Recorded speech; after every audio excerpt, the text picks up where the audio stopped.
Shalom, adik-adik sekalian. Saya manggilnya adik aja ya, atau saudara-saudara ini. Oke. Malam hari ini, ada yang tahu judulnya apa? Atau mungkin karena terlalu banyak mantan sampai lupa ya judulnya ini.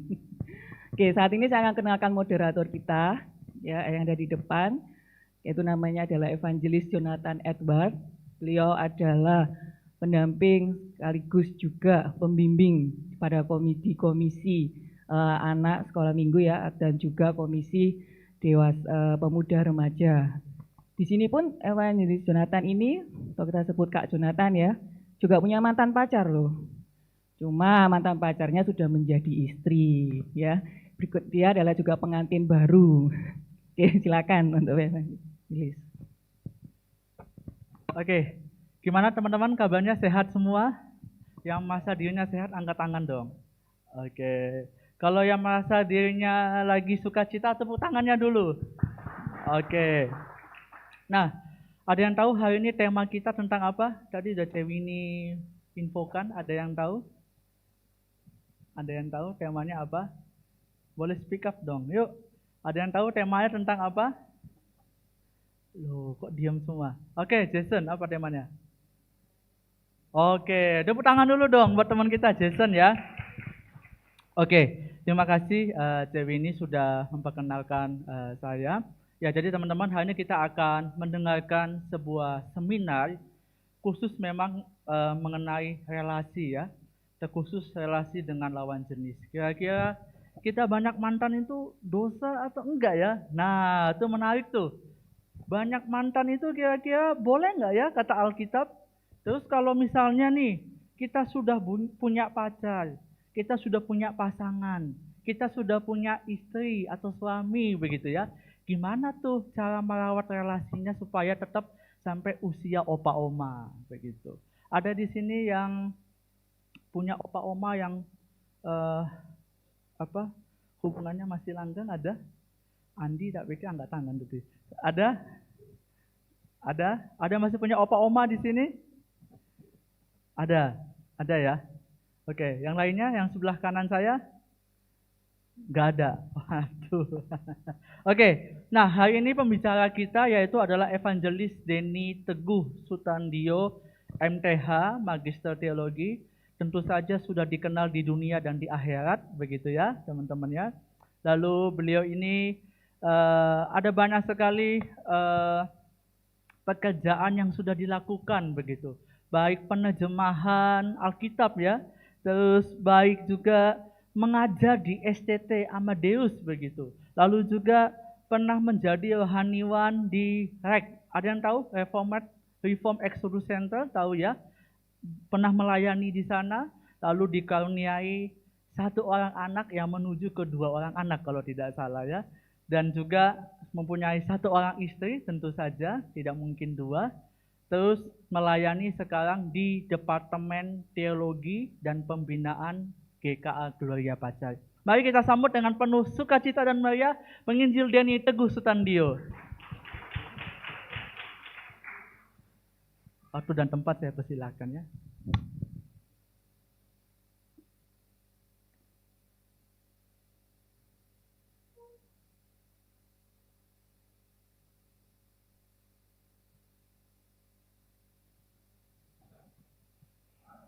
Tes, tes. Oke, selamat malam. Aduh, kok lesu ya. Selamat malam. Sudah makan? Wah, oh belum. Wah, ya nanti bisa minta penginjil Jonathan Edward ya. Mumpung hari ini promo buy one get one free Subway ya. Kapan lagi kan ngerjain penginjil Jonathan Edward? Oke, kita akan sama-sama belajar. Ya, bukan belajar ya. Kita akan sama-sama menyimak jawaban dari pertanyaan ini. Banyak mantan itu boleh atau tidak. Sebelumnya kita berdoa terlebih dahulu ya. Bismillah.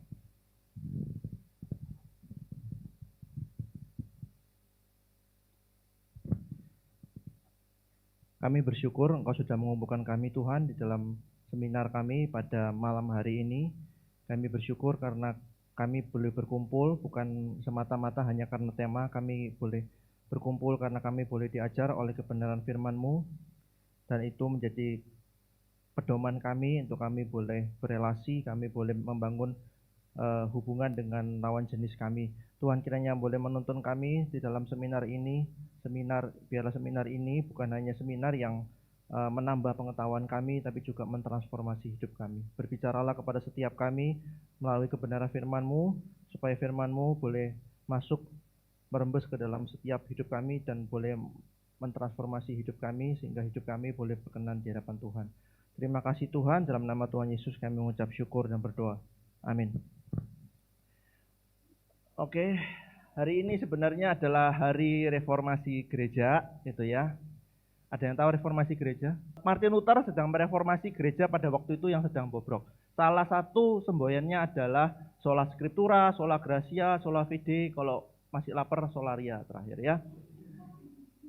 Nah, karena ini sebenarnya hari reformasi, tapi penginjil Jonathan Edward memberikan tema kepada saya, banyak mantan emang boleh. Saya mencoba untuk menggabungkan bagaimana kita memahami reformasi, konsepnya sola scriptura dengan relasi. Keren kan? Ya, pembicaranya memang kreatif kok. Oke, sebelum itu saya mau cerita dulu ya tentang pengalaman saya dulu. Saya boleh ini ya, kaki saya gatel kalau cuman di atas. Beberapa bulan yang lalu ya, saya habis ganti smartphone, bukan karena saya kaya, tapi karena memang smartphone saya pada waktu itu memang bermasalah, sinyalnya enggak bisa nangkep gitu kan ya. Terus baterainya panas, sudah dibawa ke salah satu provider, itu tidak teratasi, kemudian sudah pergi ke tokonya HP gitu ya, HP saya dulu, nggak usah sebut nama. Juga enggak bisa, akhirnya ya sudahlah, setelah berpuasa 40 hari 40 malam, akhirnya saya mengganti handphone saya gitu ya, mengganti handphone, trade in ya berarti ya, jual, kemudian saya beli lagi gitu ya, nggak usah sebut sekarang mereknya apa, nanti diketawain sama penginjil Jonathan Edward soalnya. Nah, kalau ganti smartphone itu nggak jadi masalah, ya kan? Kalau memang rusak, ya mau gimana lagi gitu kan ya, ya pasti diganti. Tapi bagaimana dengan gonta-ganti pacar gitu ya, ganti pasangan, gonta-ganti pacar boleh enggak? Wah, ada yang bilang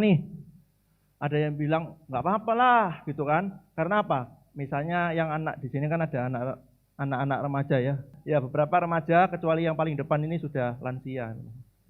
Nah, kalau yang ada yang bilang nggak apa-apa kok ganti-ganti pacar, karena apa? Karena masih remaja, masih kecil, nggak apa-apa gitu kan ya. Itu namanya namanya penjajakan, nggak jadi masalah gitu kan ya.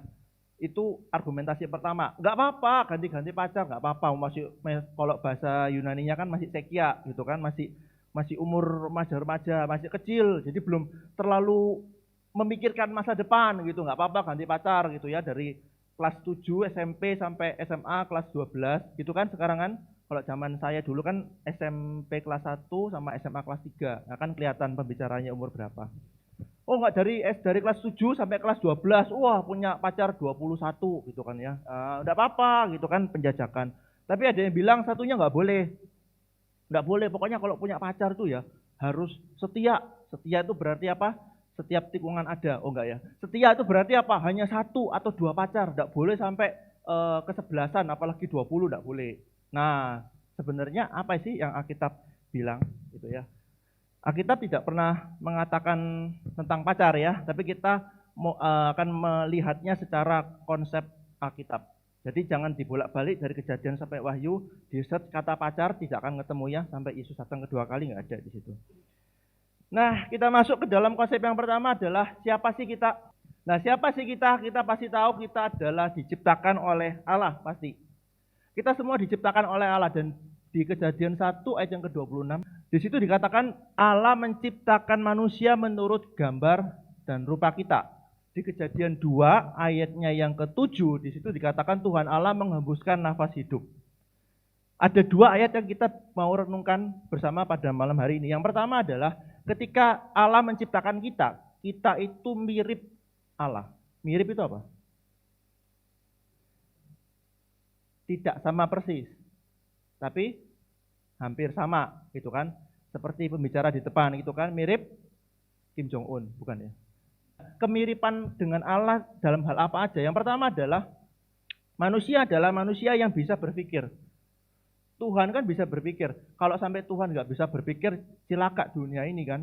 Sudah diciptakan Tuhan, terus Tuhan itu nggak mikir, nggak ada akal budi. Nah, terus gimana cara memelihara? Karena mungkin kan, Allah punya akal budi, itu kan. Kemudian manusia juga punya akal budi. Manusia bisa mikir, manusia bisa merenung. Di sini ada yang pernah menemukan kucing mikir hidupnya besok? Nggak ada kan? Di sini ada yang menemukan anjing tiba-tiba merenung saat teduh gitu? Nggak ada kan? Berarti hanya manusia yang punya pikiran yang tajam. Hanya manusia yang bisa berpikir tajam, bisa merenung. Dan yang kedua, manusia adalah manusia yang punya kehendak. Kehendak itu apa? Keinginan. Tahu mana yang benar, tahu mana yang salah. Pastilah ya. Di sini dari kecil kita pasti tahu yang namanya nyontek itu benar atau salah. Benar ya, luar biasa. Mungkin nanti digembalakan sama penginjil Jonathan Edward ya. Kita pasti tahu namanya manusia kalau nyontek itu pasti gak benar gitu kan. Nyolong juga gak benar gitu ya. Tapi kalau berbuat baik, oh pasti benar gitu kan. Apalagi membantu penginjil Jonathan Edward dengan makanan yang satu gudang gitu kan. Wah langsung itu berarti luar biasa kehendaknya baik gitu ya. Dan juga berafeksi tepat. Berafeksi itu berkaitan dengan relasi dengan orang lain. Jadi kita memiliki relasi dengan orang lain, kalau Tuhan menciptakan kita, Allah kita adalah Allah Tritunggal. Semoga tahu ya Tritunggal itu apa? Itu loh yang kita beli di Indomaret, itu loh shampoo itu kan. Ada shampoo, kondisioner, bukan itu apa? 3-in-1 lain ya. Tritunggal itu apa? Oke, Tritunggal itu gampangannya seperti ini. Tritunggal itu 3 pribadi Allah yang berbeda, Allah Bapa, Allah Putra, dan Allah Roh Kudus. Tetapi ketiganya adalah satu hakikat, gitu ya. Sama seperti itu ketika Allah Tritunggal itu mencipta manusia, manusia itu bisa berelasi. Sama seperti Allah Bapa sama Allah Anak bisa berelasi, nggak iri-irian, gitu ya, nggak konflik, tidak ada persaingan, nggak ada, gitu ya. Allah Bapa sama Allah Anak sama Allah Roh Kudus sama. Sama seperti itu ketika manusia diciptakan oleh Allah Tritunggal, manusia seharusnya juga memiliki afeksi yang tepat kan. Punya relasi yang benar dengan sesamanya. Ini berkaitan kan dengan tema kita. Kalau Allah aja menciptakan manusia dengan tujuan yang benar, supaya kita bisa mikirnya tajam, mikirnya baik, kehendaknya juga benar, afeksinya juga benar, relasi dengan orang lain juga benar, maka seharusnya kita berelasi dengan lawan jenis kita juga harus benar kan? Karena Allah yang menciptakan kita demikian. Dan menariknya adalah kita dihidupkan oleh Allah. Bagaimana caranya kita bisa berpikir, berkehendak, dan berafeksi kalau Allah tidak memberikan nafasnya buat kita? Kebayang nggak sih? Ketika Allah menciptakan, sudah dibikin matanya, hidungnya, mulutnya, tapi nggak dikasih nafas hidup. Piye caranya coba? Wah, kita berelasi, kita mikir, kita punya kehendak. Tapi nggak hidup, kan nggak mungkin kan? Berarti kita bisa berkehendak, kita bisa mikir, kita bisa berafeksi karena kita diberikan hidup oleh Allah. Berarti kita bicara mengenai apa? Sumbernya adalah Allah, bukan? Kalau Allah adalah sumber, maka seharusnya manusia yang diciptakan oleh Allah fokusnya juga kepada Dia, bukan? Allah menghidupkan kita, maka kita bisa berelasi dengan Dia dan berfokus kepada Allah. Apa yang kita bisa pelajari dari ini?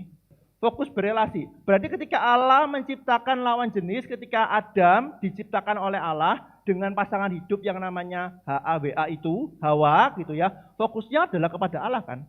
Kan kita dihidupkan Allah, sumbernya Allah, fokusnya Allah. Berarti ketika kita berelasi dengan lawan jenis, berelasi dengan pasangan kita, fokusnya juga kepada Allah kan? Fokus relasinya kepada Allah. Makanya di Kejadian 2:18 ketika Adam sudah selesai diciptakan, Tuhan bilang apa? Tidak baik kalau manusia itu seorang diri saja. Kalau kita membaca Kejadian 1 ayat yang ke-20, Kejadian 1:31, setelah Allah selesai menciptakan semua, Tuhan bilang apa? Sungguh amat baik. Loh, berkontradiksi ya? Gimana jawabnya? Kejadian 2:18, Tuhan firman kepada Adam, tidak baik kalau manusia seorang diri saja. Tapi Kejadian 1:31 berkata, segala sesuatu itu baik. Semua yang Tuhan ciptakan itu sungguh amat baik. Bagaimana kita merelasikan keduanya? Mari kita tutup dalam doa ya. Semoga tambah bingung. Enggak, tidak baik kalau manusia seorang diri saja. Kenapa enggak baik? Karena tidak bisa memenuhi fokusnya kepada Tuhan kan.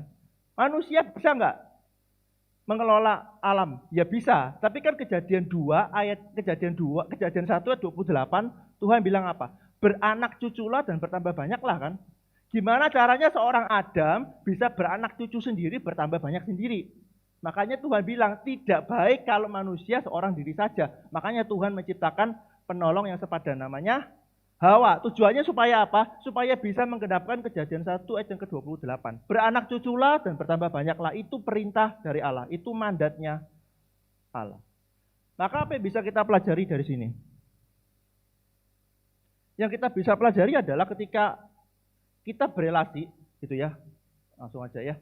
Allah menciptakan kita mirip dengan Dia dan dihidupkan oleh Dia agar kita bisa berelasi dengan Dia dan berfokus kepada Dia dengan cara berelasi dengan lawan jenis menurut cara dan kehendaknya Dia. Dari awal ketika Allah menciptakan manusia, tujuannya jelas untuk Allah, maka kita berelasi dengan lawan jenis, berelasi dengan pasangan kita, juga dengan tujuan Allah. Salah satunya adalah dengan melihat kejadian 2 ayat yang sebelumnya, ayat 18. Penolong yang sepadan. Penolong yang sepadan itu Gordon Wenham sama Kenneth Mathews itu menafsirkan sebagai pasangan atau partner yang melengkapi dan mendukung. Itu seperti roda gigi. Roda gigi itu berarti 2 hal yang berbeda, 2 roda yang berbeda, tetapi saling kelihatan enggak itu ya? Ini kan, roda gigi itu berarti ini kan berbeda nih. Nah, ini sama ini berbeda gitu kan. Ini bisa masuk ke sini, ini bisa masuk ke sini. Itu namanya roda gigi.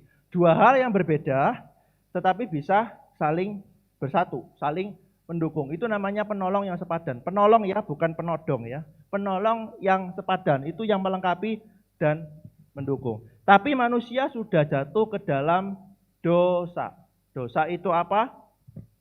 Dosa seringkali dimengerti sebagai apa sih? Tindakan gitu kan. Kalau saya tidak nyolong, maka saya tidak berdosa. Kalau kita penginjilan misalnya kepada om-om gitu kan. Om, ini Yesus sudah mati bagi dosa ya om, bagi dosanya om. Kemudian omnya bilang apa biasanya? Hah? Apa? Dosa? Saya ini ya, tahu nggak? Tidak pernah nyolong selama hidup. Tidak tanya istri saya. Wah, kalau saya ngomong itu tidak pernah menyakiti perasaan orang lain. Wah, berarti saya tidak perlu Yesus. Saya tidak berdosa. Itu kan. Kalau ada beberapa orang lain mengatakan kalau model seperti saya begini, kalau khotbah pakai celana jeans itu dosa. Itu kan. Dosa itu dimengerti sebagai apa? Apa yang kelihatan di depan kan. Kalau saya bertindak ngawur itu berdosa. Kalau saya tidak sesuai dengan kebudayaan tertentu itu dosa. Sedikit-sedikit dosa. Kalau guyu kebanteran, kekerasan, itu dosa itu. Orang Kristen itu ya. Kalau tertawa itu harus ada iramanya. Kalau terlalu ngakak berlebihan itu dosa gitu ya. Itu dari setan gitu ya. Kalau dari Roh Kudus itu pengontrolan diri ya, itu aneh-aneh gitu ya. Itu dosa. Banyak orang mengerti dosa hanya sekedar tindakan, tapi sebenarnya dosa lebih daripada itu. Dosa itu apa? Mengganti posisi Allah dengan dirinya sendiri. Kalau kita melihat di Kejadian 3 ayat yang ke-6, teman-teman pasti tahu ya kisahnya. Ketika Kejadian 3 ayat yang pertama, ketika si ular datang mencobai Hawa gitu kan. Apa yang dikatakan oleh ular? Bukankah Tuhan memerintahkan untuk tidak memakan semua buah pohon ini kecuali buah pohon pengetahuan baik dan jahat kan? Terus Hawa, apa yang dikatakan oleh Hawa? Hawa ini orangnya rohani. Wah, dia ngomong, tidak, Tuhan itu tidak pernah melarang kami makan buah itu. Tuhan itu melarang kami itu makan buah pohon pengetahuan baik dan jahat dan merabanya. Tapi Tuhan kan tidak pernah bilang tidak boleh meraba kan? Yang Tuhan bilang tidak boleh makan kan? Tapi sama Hawa ditambahi gitu kan? Oke, selesai masalah. Kemudian si setan bilang, enggak, Tuhan itu bojo, tidak mungkin. Apa kalau kamu makan buah pengetahuan itu kamu akan berdosa, kamu akan terbuka. Salah. tak kasih tahu ya, kalau kamu makan buah pengetahuan baik dan jahat itu, kamu akan bisa menjadi seperti Allah. Amin. Itu kan gerakan zaman baru ya. Terus apa yang dikatakan oleh Hawa? Dilakukan oleh Hawa, Kejadian 3 yang ke-6. Perempuan itu melihat bahwa buah pohon itu baik. Saya sengaja memberikan baik itu dengan melihat, karena saya mau mengontraskannya dengan Kejadian 1 ayat 31. Di situ dikatakan Allah melihat segala ini dijadikannya sungguh amat baik. Tapi Hawa apa yang dikatakan Alkitab? Hawa melihat buah yang dilarang oleh Tuhan itu baik. Berarti dosa sebenarnya apa? Mengganti posisi Allah kan? Tuhan kamu itu sudah laula, kamu sudah tua, kamu turun dah, kamu pensiun. Biar saya yang jadi Tuhan. Itu namanya dosa. Makanya dosa kan gak simpel, cuma sekedar nyolong, nyopet, pakai jeans, potongan rambut, undercut, itu bukan dosa. Dosa itu adalah sebuah pemberontakan. Allah diganti posisinya dengan posisi diri kita sendiri. Makanya kredonya itu ya, kalau setiap minggu kita mengaku pengakuan iman rasuli, kalau orang yang sudah berdosa pengakuannya ini ya, segala sesuatu adalah dari saya, oleh saya, dan bagi saya kemuliaan selama-lamanya. Itu kredonya. Karena apa? Allah diganti, Allah disingkirkan. Sudah tua, gantian dong. Saya yang jadi Tuhan. Kamu jangan jadi Tuhan, gua yang jadi Tuhan. Seperti itu kan. Akibatnya apa? Mulailah manusia menyalahkan kan. Adam menyalahkan Hawa kan. Itu loh perempuan yang kamu kasih kepadaku itu loh Tuhan. Dia yang bikin aku berdosa. Coba kalau gak ada Hawa, aku ya gak bakal makan. Hawa menyalahkan ular, gak mau kalah gitu kan. Itu loh, lihat ular itu loh. Terus ular kan gak mungkin menyalahkan Hawa kan. Jadi kasusnya selesai. Anaknya sekarang, Kain membunuh Habel. Konflik mulai terjadi kan. Dan Kejadian 11 ayat 4, kita tahu ini kisah apa?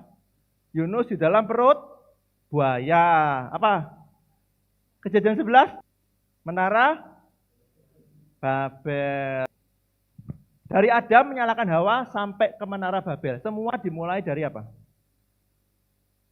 Allah digeser menjadi saya. Self-center, me-center. Akibatnya apa? Orang yang sudah berfokus tujuannya kepada diri, maka dia kan haus dengan harga diri kan. Self-esteem. Haus dengan harga diri dan pengakuan dan kasih sayang. Makanya nggak heran orang itu ganti-ganti pacar. Kenapa? Dia tuh haus harga diri. Karena dia pada waktu kecil mungkin dia dibully dibandingkan dengan orang tua. Kalau dia punya dia punya saudara, entah kakak atau adik, koko atau meme gitu ya, atau titi gitu ya. Kalau dia punya adik, dia pasti dibandingkan gitu ya. Atau punya kakak misalnya dibandingkan. Kamu kok enggak kayak kakakmu sih gitu kan. Kakakmu itu nilainya tuh 100 semua gitu kan. Kamu kok 100, ada yang 90, ada yang 50 sih. Wah, kamu kurang pinter gitu ya. Itu loh kakakmu tuh juara matematika. Kamu kok juara kok cuma pendidikan jasmani. Kamu yang bener toh. Kamu yang belajar yang bener. Nah, sering dibandingkan. Terus dibully sama teman-teman di sekolah gitu kan. Kalau misalnya kita ada agak antik gitu kan. Wah, kita dibully di sekolah gitu ya. Orang antik gitu kan. Orang nerd gitu ya, orang yang antik-antik lewat gitu ya. Kita dibully, kita dibandingkan. Akibatnya apa? Orang yang suka dibully dibandingkan sama orang tua. Orang itu bakal pengen show off kan ya. Dia kan punya self esteem-nya kan rendah. Harga dirinya kan rendah kan. Merasa aku tidak bisa apa-apa, aku selalu dibandingkan, aku tuh bodoh, aku tuh gak bisa apa-apa, aku tuh kalau kerja itu selalu gagal, selalu begini. Akhirnya apa? Aku mau membuktikan bahwa aku hebat. Begitu kan? Akibatnya apa?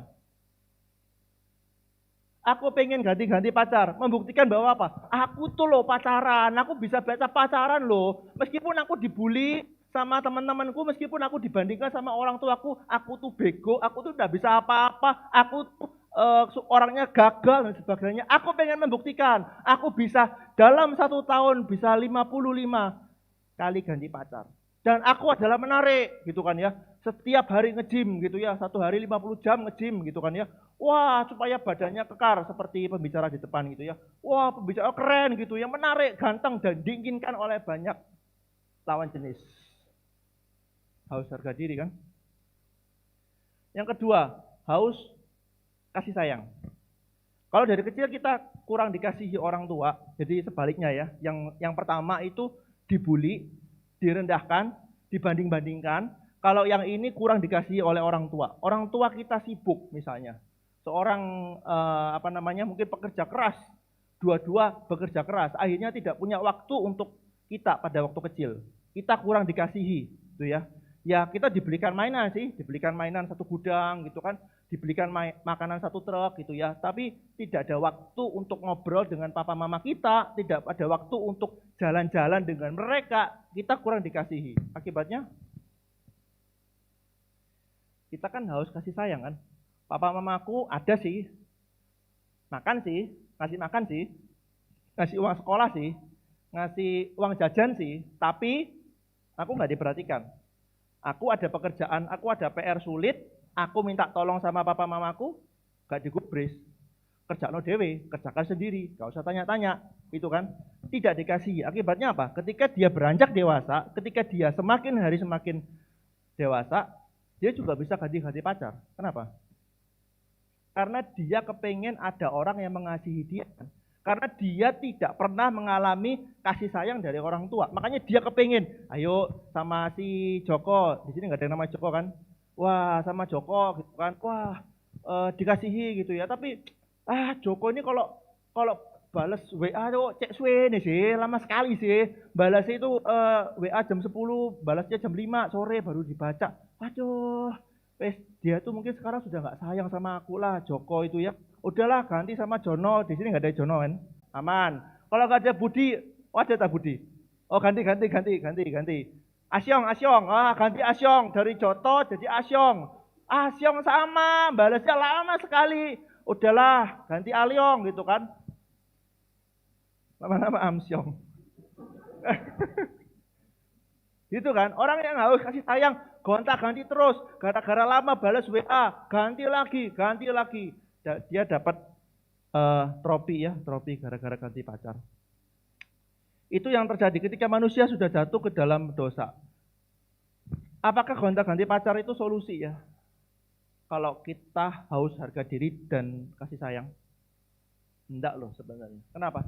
Orang yang gonta-ganti pacar itu sebenarnya punya dampak. Yang pertama adalah dia akan kehilangan arah. Pasti kan? Tujuannya nggak jelas. Ngapain pacaran? Ya karena teman-teman satu gengku sudah pacaran semua gitu kan. Masa aku jomblo sendiri gitu kan. Kehilangan arah. Yang kedua, tidak bisa membedakan kebutuhan sama keinginan. Pokoknya asal pacaran gitu kan. Asal pacaran. Tujuannya buat apa? Ya have fun lah gitu kan. Lumayan kan. Ada yang aku biasanya kalau sudah tanggal-tanggal tua itu aduh susahnya setengah mati gitu kan, kiriman belum datang, kiriman uang dari orang tua belum datang gitu kan, bagi yang ngekos atau yang dari luar pulau gitu kan. Lumayan kan dapat pacar gitu kan, ada yang bayari makan gratis lagi gitu kan. Wah, itu namanya kebutuhan atau keinginan. Kita pacaran tujuannya supaya dapat makanan gratis, dapat transportasi gratis, dapat nonton gratis. Atau sebenarnya kita pengen dapat pasangan itu untuk mendewasakan kita sebenarnya. Kan tidak bisa membedakan kan?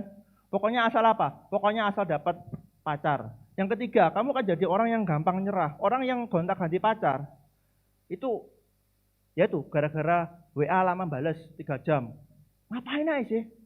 Sudah makan yang? Gak dibalas 3 jam.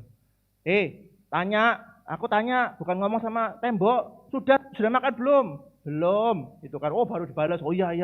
Oh so sweet ya. Tapi kalau 5 jam nggak dibalas-balas, ditelepon gitu ya. Telepon nggak diangkat-angkat. Akhirnya apa? Video call. Lama-lama ngezoom bareng gitu kan ya. Terus ganti lagi dari Joko, Jono, Joto, Asyong, Alyong sampai Amsyong kan. Orang kayak gitu jadinya apa? Gampang nyerah kan. Wes lah, percuma lah. Gak dibalas-balas WA aku. Wes ganti lagi. Gak dibalas lagi, ganti lagi. Di dalam kehidupannya dia, nanti kalau dia bertambah dewasa, dia kerja, bahaya nggak sih? Dia masuk ke dalam satu perusahaan, kemudian perusahaannya fresh graduate nih ya misalnya, ngasih gajinya sedikit, langsung protes gitu kan. Aku ini fresh graduate, cum laude, masa digajinya cuma UMR? Wah, pindah lagi gitu kan. Pindah lagi perusahaan lain, sama juga digajinya 11-12 gitu kan. Sama lagi, ngomel lagi gitu ya. Ketiga kali datang ke perusahaan lain, kelamar lagi, bekerja lagi, juga sama. Akhirnya apa? Sama kan, gampang nyerah kan. Gak puas satu, keluar perusahaan, masuk lagi perusahaan lain. Keluar lagi, masuk lagi, keluar lagi, masuk lagi. Akhirnya CV-nya kan dipenuhi dengan apa? Record gitu ya, catatan. Karena apa? Kerjanya cuma 2 bulan di perusahaan A. Gara-gara apa? Gaji gitu ya. Gajinya low fresh graduate ya wajar gitu kan. Terus lagi di perusahaan B, perusahaan C, perusahaan D, sampai perusahaan Z. Jadi orang itu kan gampang cerah kan. Nanti kalau menikah kan bahaya. Yang keempat, kamu akan dicap playboy atau playgirl atau player kan. Kamu ini suka mainkan anak orang gitu kan. Kalau kita ketemu sama papa mamanya yang cewek gimana? Kalau tahu misalnya lawan jenisnya ini pasangannya itu tipe player, langsung kan tinggalkan saja gitu kan. Kenapa? Dianggap tidak serius, suka main-main, tidak pernah bisa dipercaya. Yang kelima, kamu tidak bisa dipercayai. Giliran kita mau serius pacaran, pacar kita jadi apa? Awalnya ini kita main-main kan, terus tiba-tiba ternyata kita kesambet apa gitu ya, kita langsung serius. Akhirnya lawan jenis kita jadi apa? Nah itu kan. Jadi nggak percaya sama kita lagi kan. Karena apa? Dari awal kita sudah seperti itu kok. Terus kita kesambet, kita jadi serius, pura-pura serius gitu ya. Dan tetap aja kita tidak akan bisa dipercaya. Dan poin yang keenam adalah cepat bosan. Dan yang ketujuh, sulit menemukan cinta sejati. Karena apa? Cinta itu kalau cuma ganti-ganti pacar tuh bisa cinta nggak sih? Enggak. Mungkin nafsu iya. Karena melihat, wah ini menguntungkan bagi saya. Tapi tidak mendewasakan saya, tidak mendewasakan kita. Lalu gimana solusinya? Nah ini kalau kita melihat solusi dari psikologi, biasanya yang pertama adalah self healing. Ya self healing itu sudahlah kamu jangan pacaran dulu lah. Daripada kamu gonta-ganti pacar, mendingan kamu berhenti dulu, kamu berhenti pacaran dulu. Dan yang kedua adalah berbagi pikiran dengan orang lain yang dapat dipercaya. Kita sharing. Kalau di sini ada sharing menginjil Jonathan Edwards. Gimana ya Kak Jonet gitu ya, Jonathan Edwards, saya itu sudah punya pacar tuh 100 orang gitu ya. Gimana ya cara supaya 101 ini beneran serius gitu ya. Kita berbagi pikiran gitu ya. Yang ketiga adalah melihat sisi lain kehidupan, bahwa kehidupan itu bukan cuma sekedar relationship, tapi juga ada apa? Pertemanan, misalnya ada friendship, ada persaudaraan, ada kekerabatan, kekeluargaan, dan sebagainya. Baik sih, baik. Tapi ada lemahnya enggak? Ada lemahnya enggak? Problem orang yang gonta-ganti pacar, apa tadi kita melihat? Coba kan? Orang yang haus kasih sayang, orang yang haus harga diri, apakah bisa cuman diberikan solusi, udah kamu stop pacaran, terus ngapain? Apakah cuma sekedar berbagi pikiran dengan penginjil Jonathan Edwards? Ya kalau sama penginjil Jonathan Edwards ya lain gitu ya. Kalau berbagi pikiran dengan orang lain sama MKS gitu ya, Michael ini ya, cuma berbagi begitu, selesai masalah? Belum tentu. Lalu bagaimana? Injil memberikan solusi buat kita. Yang pertama adalah kita haus harga diri, di dalam Kristus ada harga diri yang baru. Kenapa tadi saya dari awal mengatakan bahwa hari ini sebenarnya hari reformasi, tapi membahasnya banyak mantan. Ini saya mengkaitkan bagaimana reformasi bicara mengenai sola scriptura, solus Christus, hanya Injil, itu sebenarnya ngefek berdampak kepada cara kita meninjau gonta-ganti pacar. Haus harga diri diatasi dengan apa? Dalam Kristus ada harga diri yang baru. Kalau kita melihat di 2 Korintus 5:17, kalau kita sudah percaya kepada Kristus, saya pakai bahasa Indonesia sehari-hari ya, orang itu menjadi manusia baru sama sekali, yang lama sudah tidak ada lagi. Lama baru bicara apa? Lama berarti manusia yang dikuasai oleh dosa, dikuasai oleh diri yang salah, sudah tidak ada lagi, yang baru datang. Teman-teman kalau punya, yang tadi kan saya cerita HP lama ya. HP lama kalau saya jual, beli HP baru, berarti HP lama itu di saya masih ada enggak? Nggak ada kan? sudah dijual. Kalau HP baru saya beli, HP itu datang. Yang lama sudah berlalu, yang lama sudah tidak ada lagi, yang baru ada di tangan saya, gitu ya. Karena saya sudah jual. Kalau saya nggak jual ya lain masalah gitu kan. Jadi museum di rumah gitu kan. Wah ini saya sudah punya HP gitu kan, lama dan sudah rusak. Tapi kalau saya sudah menjualnya itu berarti yang lama sudah tidak ada lagi, yang baru ada di tangan saya. Sama seperti itu. Ketika kita menjadi manusia baru berarti yang dikuasai oleh dosa sudah tidak ada lagi.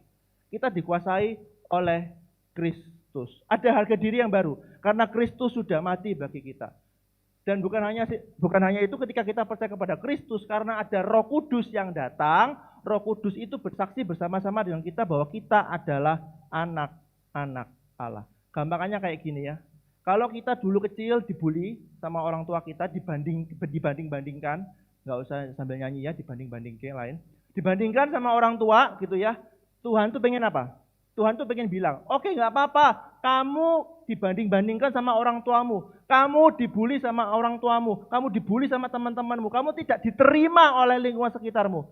Tapi aku menerima kamu. Ada penerimaan di situ.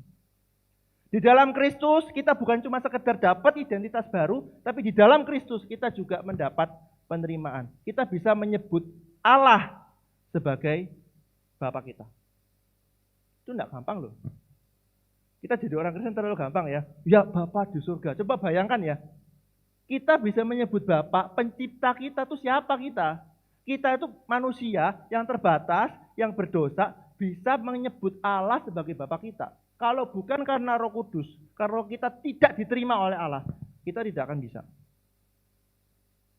Ketika manusia haus harga diri dan pengakuan, mereka berusaha mencari pemuasannya pada banyak pacar. Tapi Kristus memberi orang percaya harga diri yang baru yang dikuasai oleh Allah. Itu ya.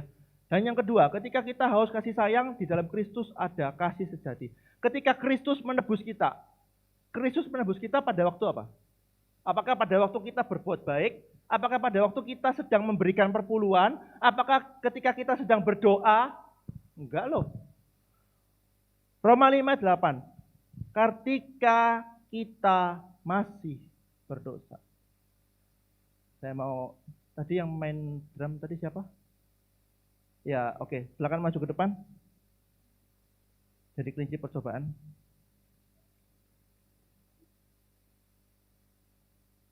Namanya siapa? Iwan. Oh, yang panitia dulu. Oh iya. Antara Zoom sama kelihatan kan beda gitu ya. Sampai seberapa besar kasih Allah, kasih Kristus itu bagi kita. Bayangkan ya, saya memberikan pointer ya, meskipun ini punya gereja, ini bayangkan aja ya. Saya memberikan pointer ini kepada Iwan. Pointer ini mahal loh ya, karena gereja yang beli, bukan saya. Barang ini mahal. Wah, terima kasih ya kok, terima kasih ya gitu kan. Dikasih pointer yang mahal. Tapi Iwan ini datang kepada Michael, kepada Enmark, karena yang kenal cuma itu. Kemudian Iwan ini jelek-jelekan saya. Bisa bayangkan? Nah, oke. Iwan dong ngomong sama si Michael. Mike, kamu tahu nggak kode ini ku? Mosok ngasih pointer cuma 1. Ya mana bisa? Aku kan mau dagang pointer. Ya aku paling gak kan dikasih 2, kasih 3. Wes juaji ku kodene ku wis juahat iku pelit itu wis gak usah koncoan sama kodene. Terus mau lagi Enmark. Kamu tahu enggak kodene kemarin tuh ya gini. Terus saya dengar. Kira-kira reaksi saya gimana? Masuk tak traktir Subway, enggak kan?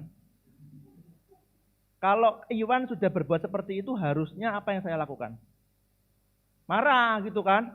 Marah kenapa? Kamu sudah tak kasih sesuatu yang mahal, kamu kamu ngomong di depan saya, dia ngomong di depan saya terima kasih, tapi yang dia lakukan ngomong kepada orang lain bahwa saya jahat, yang ngasih jahat. Terus apa? Terus sudah ketemu nih, sudah ketahuan nih ya. Terus Iwan juga malah menjelek-jelekan saya, bukan hanya sekedar menjelek-jelekan saya di belakang, tapi juga di depan. Iya, kok Denny itu gimana sih? Masa ngasih ini cuma 1, harusnya ngasihnya 10. Hah? Oh iya, apalagi gitu kan, isolasian itu. Itu tanyakan gereja, jangan tanya saya ya. Saya tidak bertanggung jawab. Oke, thank you. Thank you. Harusnya begitu kan? Tapi apa jadinya jika saya tahu saya dijahatin sama si Iwan, kemudian saya memberikan tas saya kepada dia. Yang isinya kosong. Oh enggak ya. Yang isinya ada tab gitu kan, ada masker. Kok rasanya kok murah banget sih? Ada botol minum lah, botol minum ya, botol minum plastik. Apa jadinya kalau tas saya yang paling berharga diberikan kepada Iwan? Padahal Iwan tadi sudah menjelekkan saya di belakang, menjelekkan saya di depan. Bisa bayangkan nggak sih? Harusnya saya marah kepada Iwan karena dia itu sudah jahat sama saya, tapi saya itu malah memberikan tas yang paling berharga, tas saya itu yang saya bawa sampai ke ujung dunia ini, saya berikan kepada Iwan. Gimana? Itulah yang Kristus lakukan buat kita. Ketika Allah ngasih tanggung jawab kepada manusia, kamu beranak cucu, kamu kuasai alam ini, kamu kuasai ciptaan-ciptaanku yang lain. Apa yang dilakukan oleh manusia? Berdosa kan? Bukannya bertanggung jawab, malah apa? Melawan kan? Tuhan ini jahat, Tuhan ini sih genap, masa gitu. Tuhan disalahkan kan? Tapi apa yang Allah lakukan? Allah marah. Iya, Allah marah. Sama seperti saya marah kepada Iwan. Tetapi ketika saya marah, ketika Allah marah, Allah yang sama juga mengutus Kristus mati bagi kita. Saya yang marah kepada Iwan, juga saya yang memberikan tas yang paling berharga itu kepada Iwan. Itulah yang kasih yang tidak bisa dialami, tidak bisa diberikan oleh siapapun juga di dunia ini. Itulah yang Kristus berikan buat kita. Makanya siapa yang di antara kita yang haus kasih sayang, merindukan kasih sayang, datanglah kepada Kristus, maka kita akan menemukan kasih sayang sejati. Nah, sebagai kesimpulan ini ya, dari tadi kan kita berada di surga ya, sekarang kita rada menginjak bumi. Daripada gonta-ganti pacar, apa yang kita harus lakukan? Yang pertama adalah self-talk. Bilang kepada diri kita bahwa kita adalah manusia baru yang dikasihi oleh Allah. Daripada kita ganti-ganti pacar, gonta-ganti pacar, kita ngomong deh kepada diri kita gitu ya. Ngomong di depan cermin, aku adalah orang yang dikasihi oleh Allah. Itu sebenarnya berguna buat apa? Mengingatkan kita bahwa saya sudah dikasihi Allah. Saya tidak perlu mendapatkan pemuasan kasih daripada orang lain kan. Karena saya sudah dikasihi oleh Allah di dalam Kristus. Yang kedua, nikmatilah hidup. Wah, orang Kristen kalau ngomongin menikmati hidup itu, wah itu kan alergi banget kan? Bener nggak? Jadi orang Kristen boleh nonton bioskop enggak? Boleh nonton Netflix enggak? Sesat itu. Orang Kristen itu harusnya apa? Setiap hari, setiap detik itu membaca Alkitab. Gitu kan? Dari zaman kerajaan dinasti Ming sampai sekarang, dari kerajaan Majapahit sampai sekarang, orang Kristen selalu diajari baca kitab suci, doa tiap hari. Ya benar, saya tidak mengatakan salah loh ya. Nanti saya disuruh turun sama penginjil Jonathan Edward kan repot gitu ya. Tidak apa-apa, memang harus kita membaca Alkitab, kita berdoa setiap hari, kita melayani Tuhan dan sebagainya. Tapi ingat, hidup Kristen itu adalah hidup yang bersukacita sebenarnya. Makanya kita perlu menikmati hidup di dalam Tuhan. Lah kok malah begini ya. Oke, katekismus singkat Westminster biar kelihatan reform. Westminster Shorter Catechism. Katekismus singkat Westminster ini sangat terkenal sekali bagi saya maksudnya. Pertanyaan dan jawaban nomor 1 mengatakan apa tujuan akhir atau tujuan hidup manusia? Memuliakan Allah dan menikmati Dia selama-lamanya. Nah, orang Kristen paling sukanya apa? Glorify God, tok. Enjoy him, menikmati Dia. Ada yang pernah diajar bagaimana kita menikmati Allah? Wah, kalau kita diajar menikmati Allah, hamba Tuhan ini sudah jadi karismatik sekarang. Harus dikatekisasi ulang karena apa? Menikmati Allah itu urusan sono gitu kan, urusannya karismatik. Kalau reform orang Injil itu memuliakan Allah, soli Dio gloria, tapi tidak pernah enjoy him. Boleh nggak ya orang Kristen mengalami kepuasan di dalam Allah? Menikmati Allah, menikmati hidup di dalam Allah, kita puas di dalam Kristus. Kalau kita sudah puas di dalam Kristus, kita bisa melakukan apapun. Seperti yang dikatakan oleh Bapak Gereja Agustinus. Love God, kasihilah Allah, dan lakukanlah apapun yang Anda suka. Yang ngomong Bapak Gereja loh ya, bukan saya ya. Kalau kita sudah mengasihi Allah, kita sudah puas di dalam Kristus, lakukan apapun yang kita suka. Karena apa? Orang yang sudah terlatih di dalam kasih kepada Allah tidak melakukan apapun yang menyinggung dia. Kalau orang pacaran, orang menikah, orang sudah pacaran nih ya. Di sini kan ada beberapa yang sudah pacaran nih ya. Kalau Michael sama pacar atau sama ini? Belum ya, anggaplah Jonathan Edward lah, Jonathan ya. Bolak-balik dia jadi kelinci percobaan. Kamu sama Fanny, kamu ada keharusan mencintai Fanny nggak? Oh iya, tapi maksudnya terpaksa harus. Kalau enggak nanti Fanny sama mamanya bisa marah-marah. Enggak kan? Dia mengasihi Fanny, dia mengalami kepuasan di dalam Fanny, di dalam relasi dengan Fanny. Kalau dia sudah mengalami kepuasan, mengalami kasih, mencintai, mengasihi, dan berada di dalam kasih itu, Jonathan Edward boleh enggak keliling kemana-mana, pelayanan di luar kota? Fanny cemburu enggak? Kalau orang sudah menikah dan dia menemukan kepuasan di dalam pasangannya, sudah mengasihi pasangannya, sudah tanda kutip all out gitu ya, wes pastilah gitu ya. Kalau dada itu dibelah pasti ada fotonya pasangan, wah gitu kan. Jonathan Edward boleh enggak kemana-mana? Boleh lah. Pelayanan kemana-mana? Boleh. Takut selingkuh enggak? Kalau dia sungguh-sungguh mencintai pasangannya, tidak akan melakukan hal itu kan. Sama seperti kita sudah puas di dalam Kristus, puas di dalam Allah, ngapain aja kita nggak apa-apa. Karena apa? Kalau orang sudah mengasihi Allah, dia tahu batasnya kan. Dia tahu dia tidak mungkin akan melakukan apapun yang menyinggung Allah.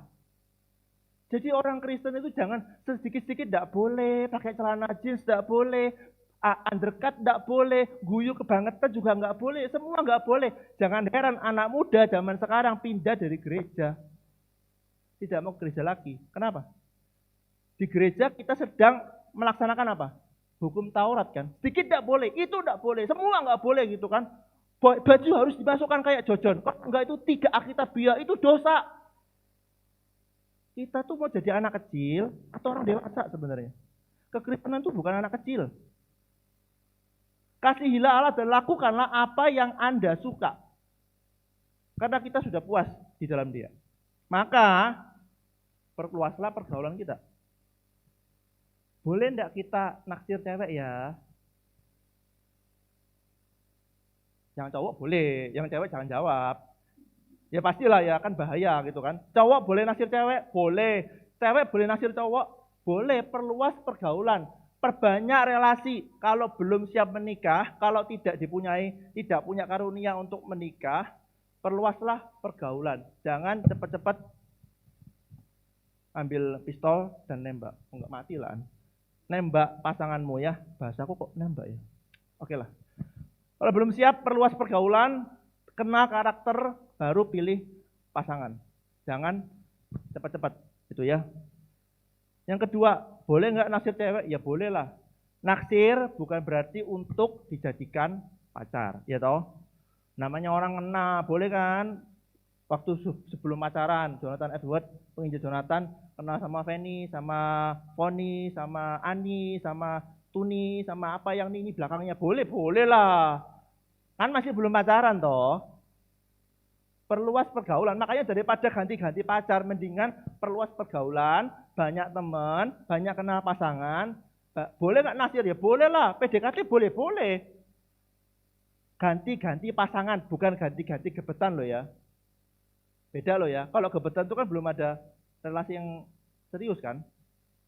Kalau pacar, itu baru sudah serius. Kalau teman-teman tahu gebetan kan ya? Bahasaku tidak terlalu tua kan? Oke, gebetan. Gebetan berarti teman dekat gitu ya. TTM lah, TTM ya. Teman tapi makan. TTM, boleh enggak? Enggak apa-apa. Saya juga begitu soalnya dulu gitu kan. TTM banyak. Tapi pacar cuma 2 gitu kan ya.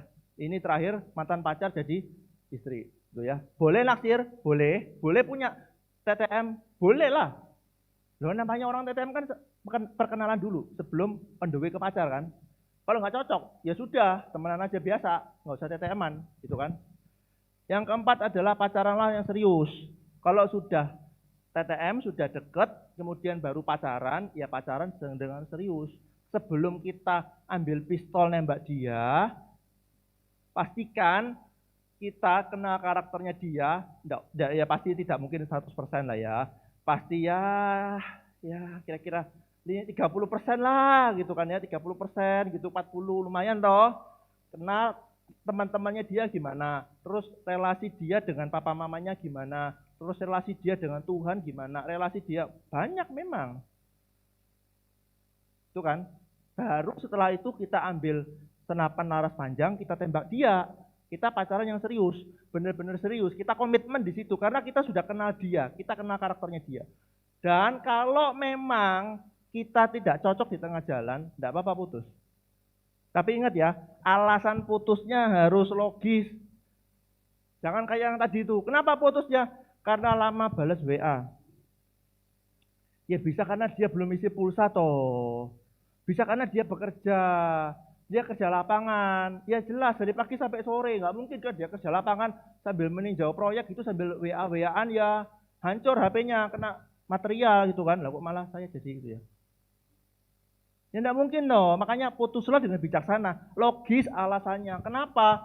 Kalau beda visi misalnya, dari awal kita sudah mencoba untuk mensinkronkan visi, menyesuaikan visi, tapi tengah jalan, khilaf, bisa nggak? Ya bisa lah manusia, itu kan. Ya sudah, kalau memang kalau sudah tidak bisa jalan, ya sudah, bye-bye gitu ya.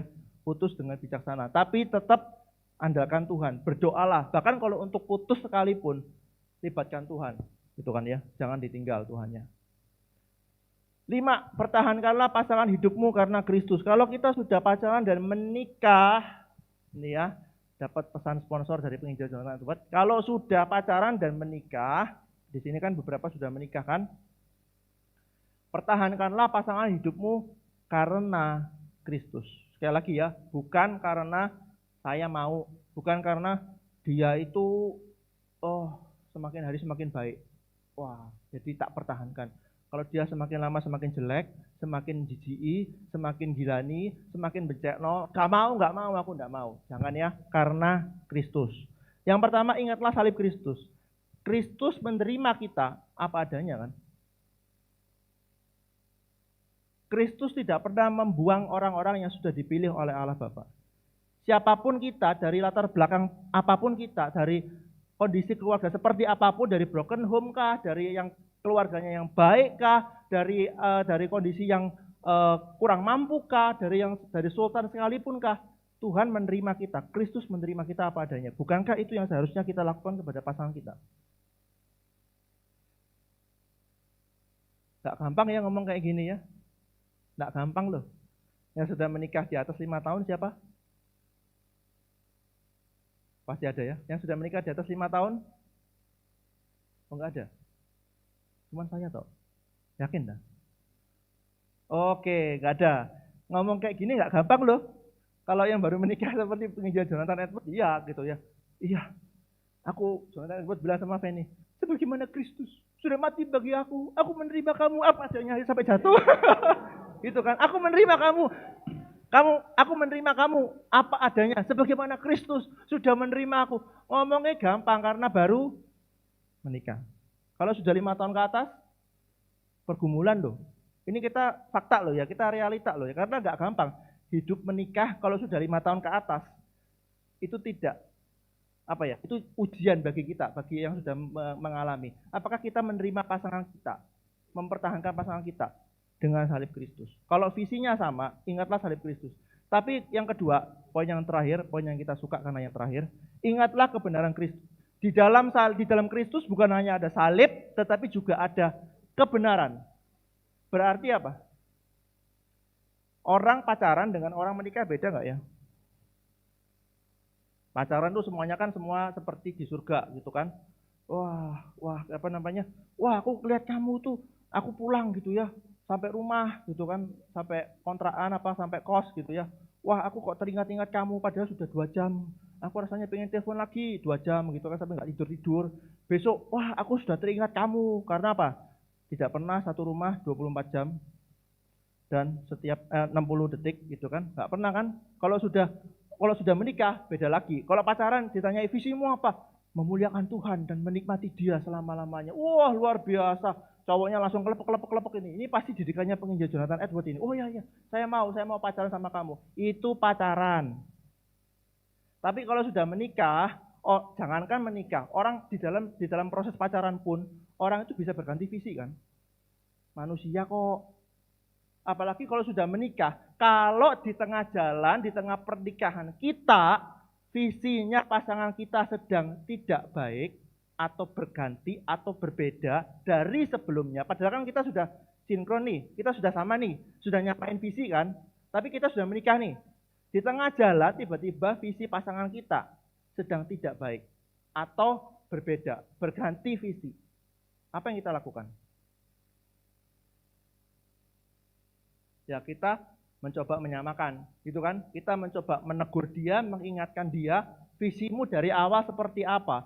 Dari awal kan kita sudah membangun relasi ini, gimana visinya bisa disinkronkan. Kalau sudah nggak bisa, yang kedua, pergilah ke konselor keluarga.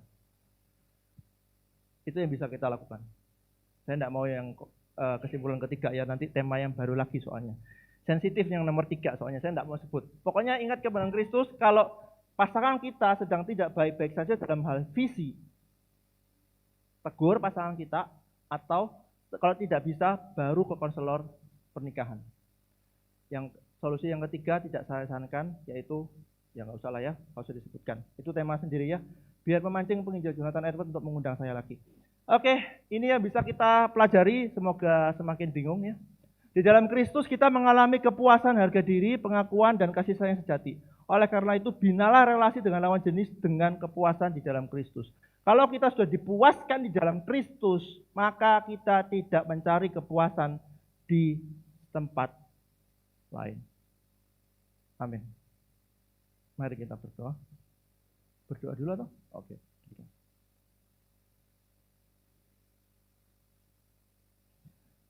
Tuhan, kami datang ke hadirat-Mu dengan segala kelemahan kami, dengan segala kerapuhan kami. Mungkin kami dulu dibully, dulu kami rendahkan, dulu kami kurang dikasihi oleh orang tua kami. Tapi Injil menyapa kami bahwa Kristus sudah menerima kami, Allah menerima kami sebagai anak-anak yang berhak memanggil Allah sebagai Bapa kami. Dan Kristus sudah memberikan identitas yang baru, sehingga kami bukan lagi orang yang dibuang, bukan lagi orang yang tidak dikasihi, tetapi orang yang dikasihi, orang yang menemukan kepuasan di dalam Kristus. Sehingga ketika kami mengalami kepuasan di dalam Kristus, kami pun tidak akan memilih kepuasan di dalam lawan jenis kami, dalam pasangan kami, dalam pacar kami, tapi kami menemukannya di dalam Kristus. Sehingga kami tidak sembarangan, kami tidak mempermainkan lawan jenis kami dengan seenaknya, kami gonta-ganti untuk memuaskan keegoisan kami. Pimpin kami Tuhan, supaya kami semakin hari semakin mengalami kepuasan di dalam Engkau, mengalami sukacita di dalam Engkau, sehingga kami boleh membagikannya kepada orang lain. Terima kasih Tuhan. Dalam nama Tuhan Yesus kami mengucap syukur dan berdoa. Amin.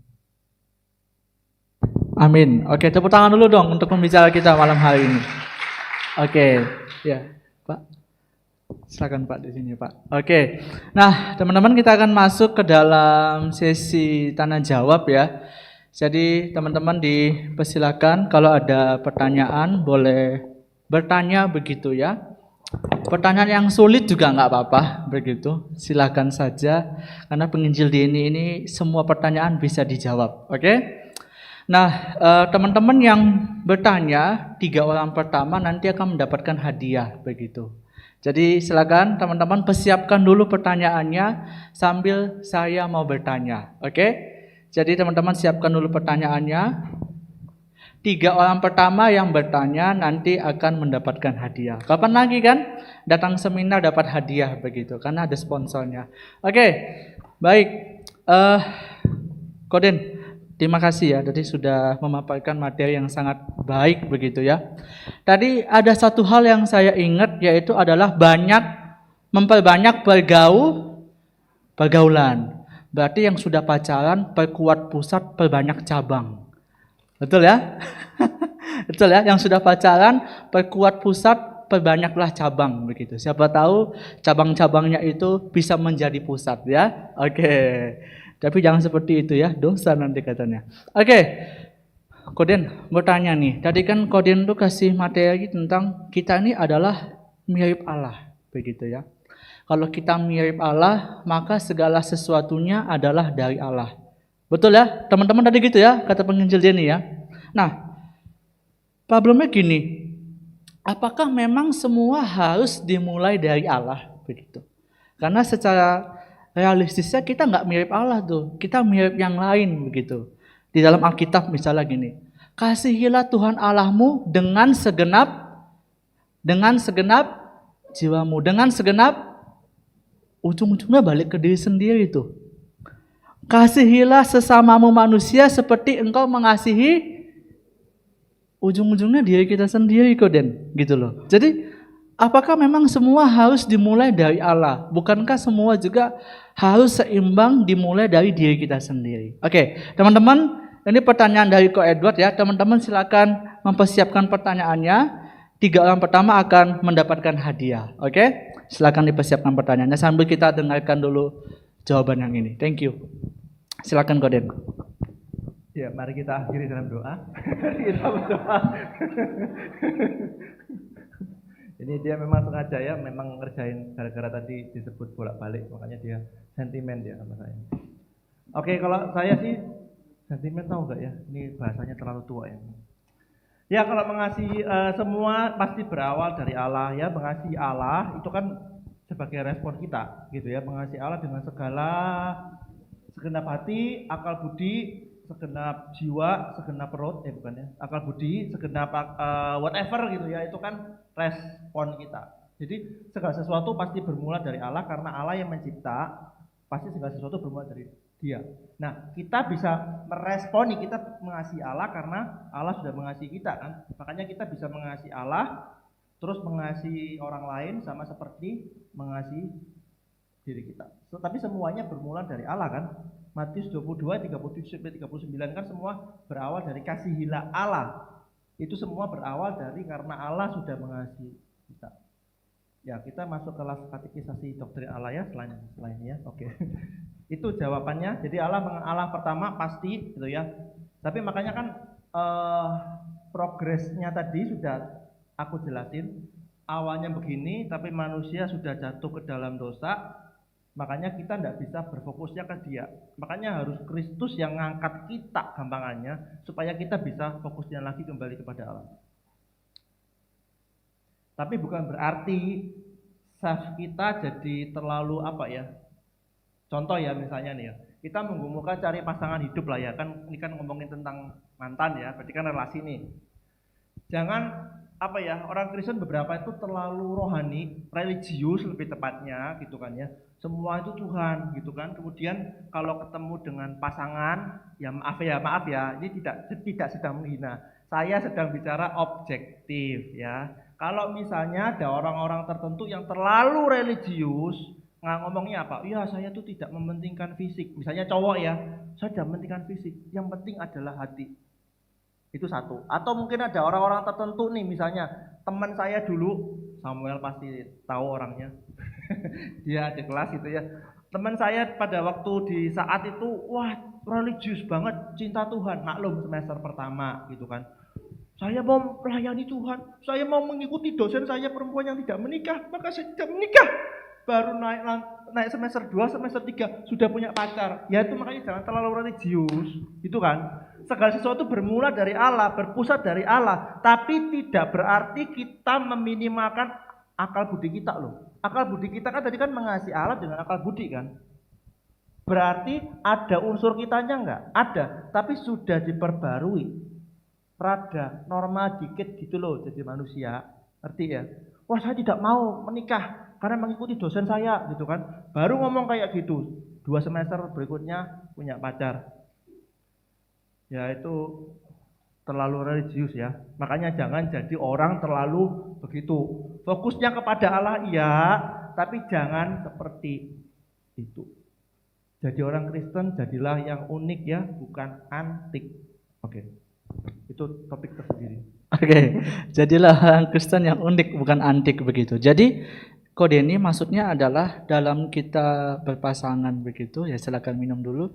Jadi itu harus seimbang begitu tak? Atau memang Allah dulu, tapi Allah yang telah memperbaharui kehidupan kita sehingga kita dapat melakukan apa yang Allah kehendaki. Atau memang harus ada keseimbangan tuh. Itu bukan keseimbangan, lebih ke arah apa ya? Keutuhan ya. Jadi kalau memang kan bermulanya dari Allah. Kita sudah jatuh ke dalam dosa, Kristus memulihkan kita, ditransformasi supaya kita bisa kembali kepada Allah. Di dalam proses transformasi ini berarti kan ada unsur kitanya kan? Tapi bukan karena saya mau, bukan, tapi karena Allah dulu yang bekerja. Ya, ikutilah katekisasi doktrin keselamatan ya. Oke, tepuk tangan dulu teman-teman untuk jawabannya. Oke, jadi memang sekali lagi ya, dari Allah, untuk Allah, dan bagi Allah. Soli Deo Gloria. Oke, ada yang mau bertanya? Silakan. Teman-teman, nggak usah malu ya, nggak ada salah dan benar. Silakan bertanya, ada?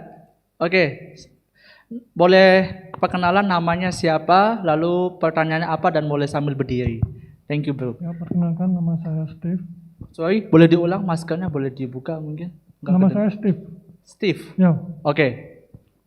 yang mau saya tanyakan itu apa? Kalau misalnya kita menjalani suatu hubungan dengan pasangan yang misalnya agamanya kayak misalnya Katolik gitu loh, kan sedikit-sedikit agak unik gitu ya. Itu apakah kita kalau misalnya visinya memang tidak sama, apakah kita harus mengikut salah satu yang agama atau memang diperbolehkan kalau di agama Kristen? Udah itu aja. Oke, tepuk tangan dulu dong untuk teman kita. Oke, Steve boleh maju ke depan bro. Ambil hadiahnya dong. Iya, kalau nggak buat saya nanti nih. Kasihan sponsornya ya. Oke. Tepuk tangan dulu dong untuk Steve sekali lagi. Thank you. Nah, Koden, ini pertanyaan memang yang selalu ditanyakan oleh anak muda tentang pacaran beda agama, begitu ya. Tadi itu adalah beda agama dengan agama yang berbeda Tuhan. Tapi ini sekarang adalah bagaimana dengan Tuhannya sama, yang disembah, yang dipercaya juga Yesus begitu. Nah, dalam situasi seperti itu apakah kita harus memilih salah satu, mengikuti yang satu itu, karena kan sama kan?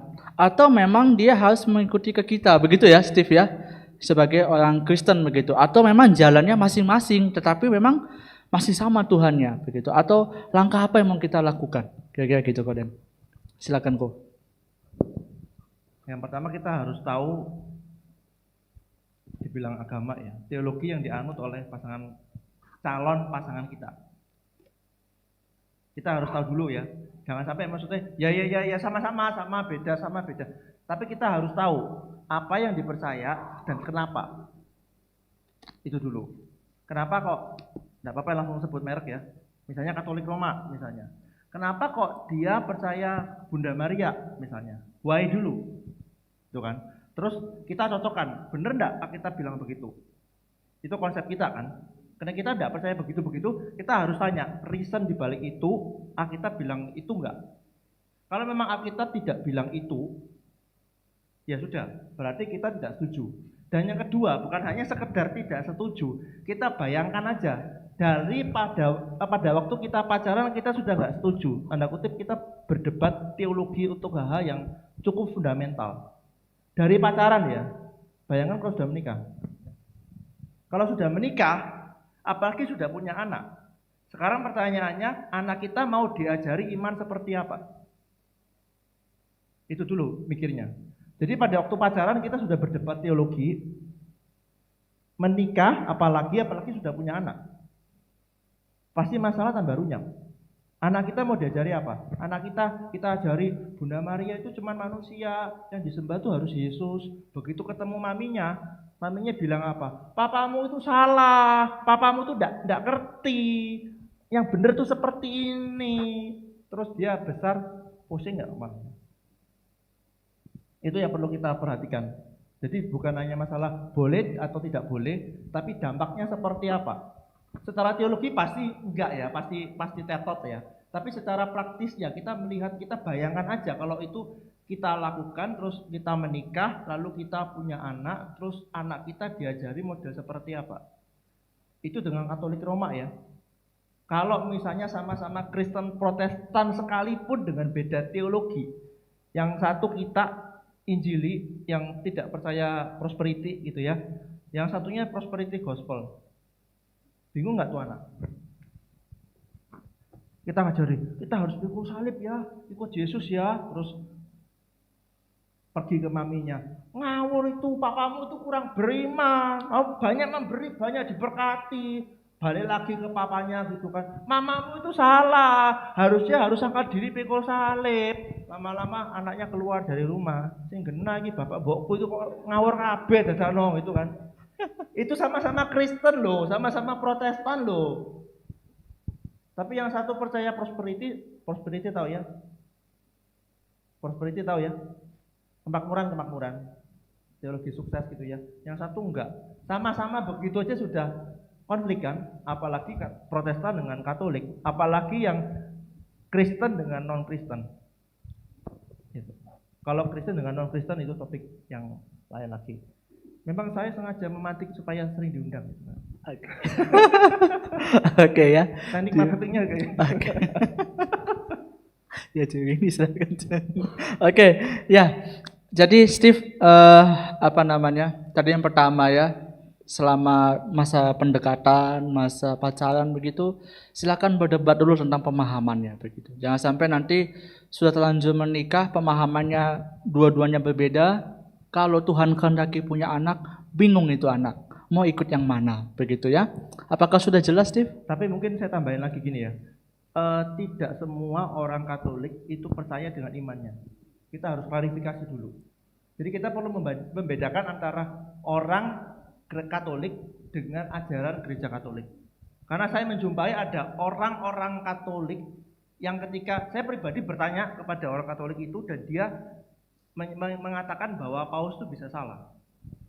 Jadi ada orang-orang Katolik tertentu yang pemahaman teologisnya tidak sesuai dengan dogmanya gereja Katolik. Itu kita harus coba bertanya, kalau memang dia mirip dengan kita bisa mencoba mempengaruhi dia. Tapi tolong mempengaruhi, jangan disesat-sesatkan ya. Ini orang Injili seringkali kan begitu kan. Kamu tuh sesat tuh percaya Maria. Situ loh, katekisasio deh, kamu kudus gitu loh. Jangan, pelan-pelan ya. Jangan langsung ini sesat itu, harus ini katekisasi gitu kan. Dijeburno gitu, dibaptis ya, ben kamu gak sesat gitu. Jangan itu ya. Kita mencoba mempengaruhi dia. Kalau dia memang bisa dipengaruhi, dan dia make sense gitu, oke. Ada ini barusan yang beli buku saya itu jemaat, saya sebut merek ya, jemaat gereja Gibeon Church, GBI Gibeon, dan di pasangannya dia, suaminya dia sekarang dulu itu Katolik. Tapi ketika dia menjadi mesdinar ya kalau nggak salah ya, mesdinar di sana, nggak tahu bahasa Indonesianya apa, mesdinar ya, melayani di gereja Katolik bukan hanya sekedar awam ya, dia itu orang yang melayani di gereja Katolik ya pokoknya begitulah ya, yang di atas mimbar gitu ya. Tapi dia sendiri mencoba belajar sendiri, menggali sendiri, akhirnya dia melepaskan Katoliknya, dia pindah ke Protestan, ke Reform lagi. Jadi makanya masing-masing orang itu beda, harus case by case, jangan pokoknya asal hantem gitu ya, pokoknya Katolik itu semua sama, pasti percaya Paus tidak bersalah, no, harus dilihat case per case. Oke, thank you Gordon.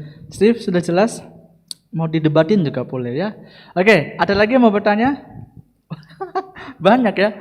Banyak pemulihan ya. Oke, kita ya boleh. Yang ditulis. Oh, begitu di belakang dulu aja Dewi.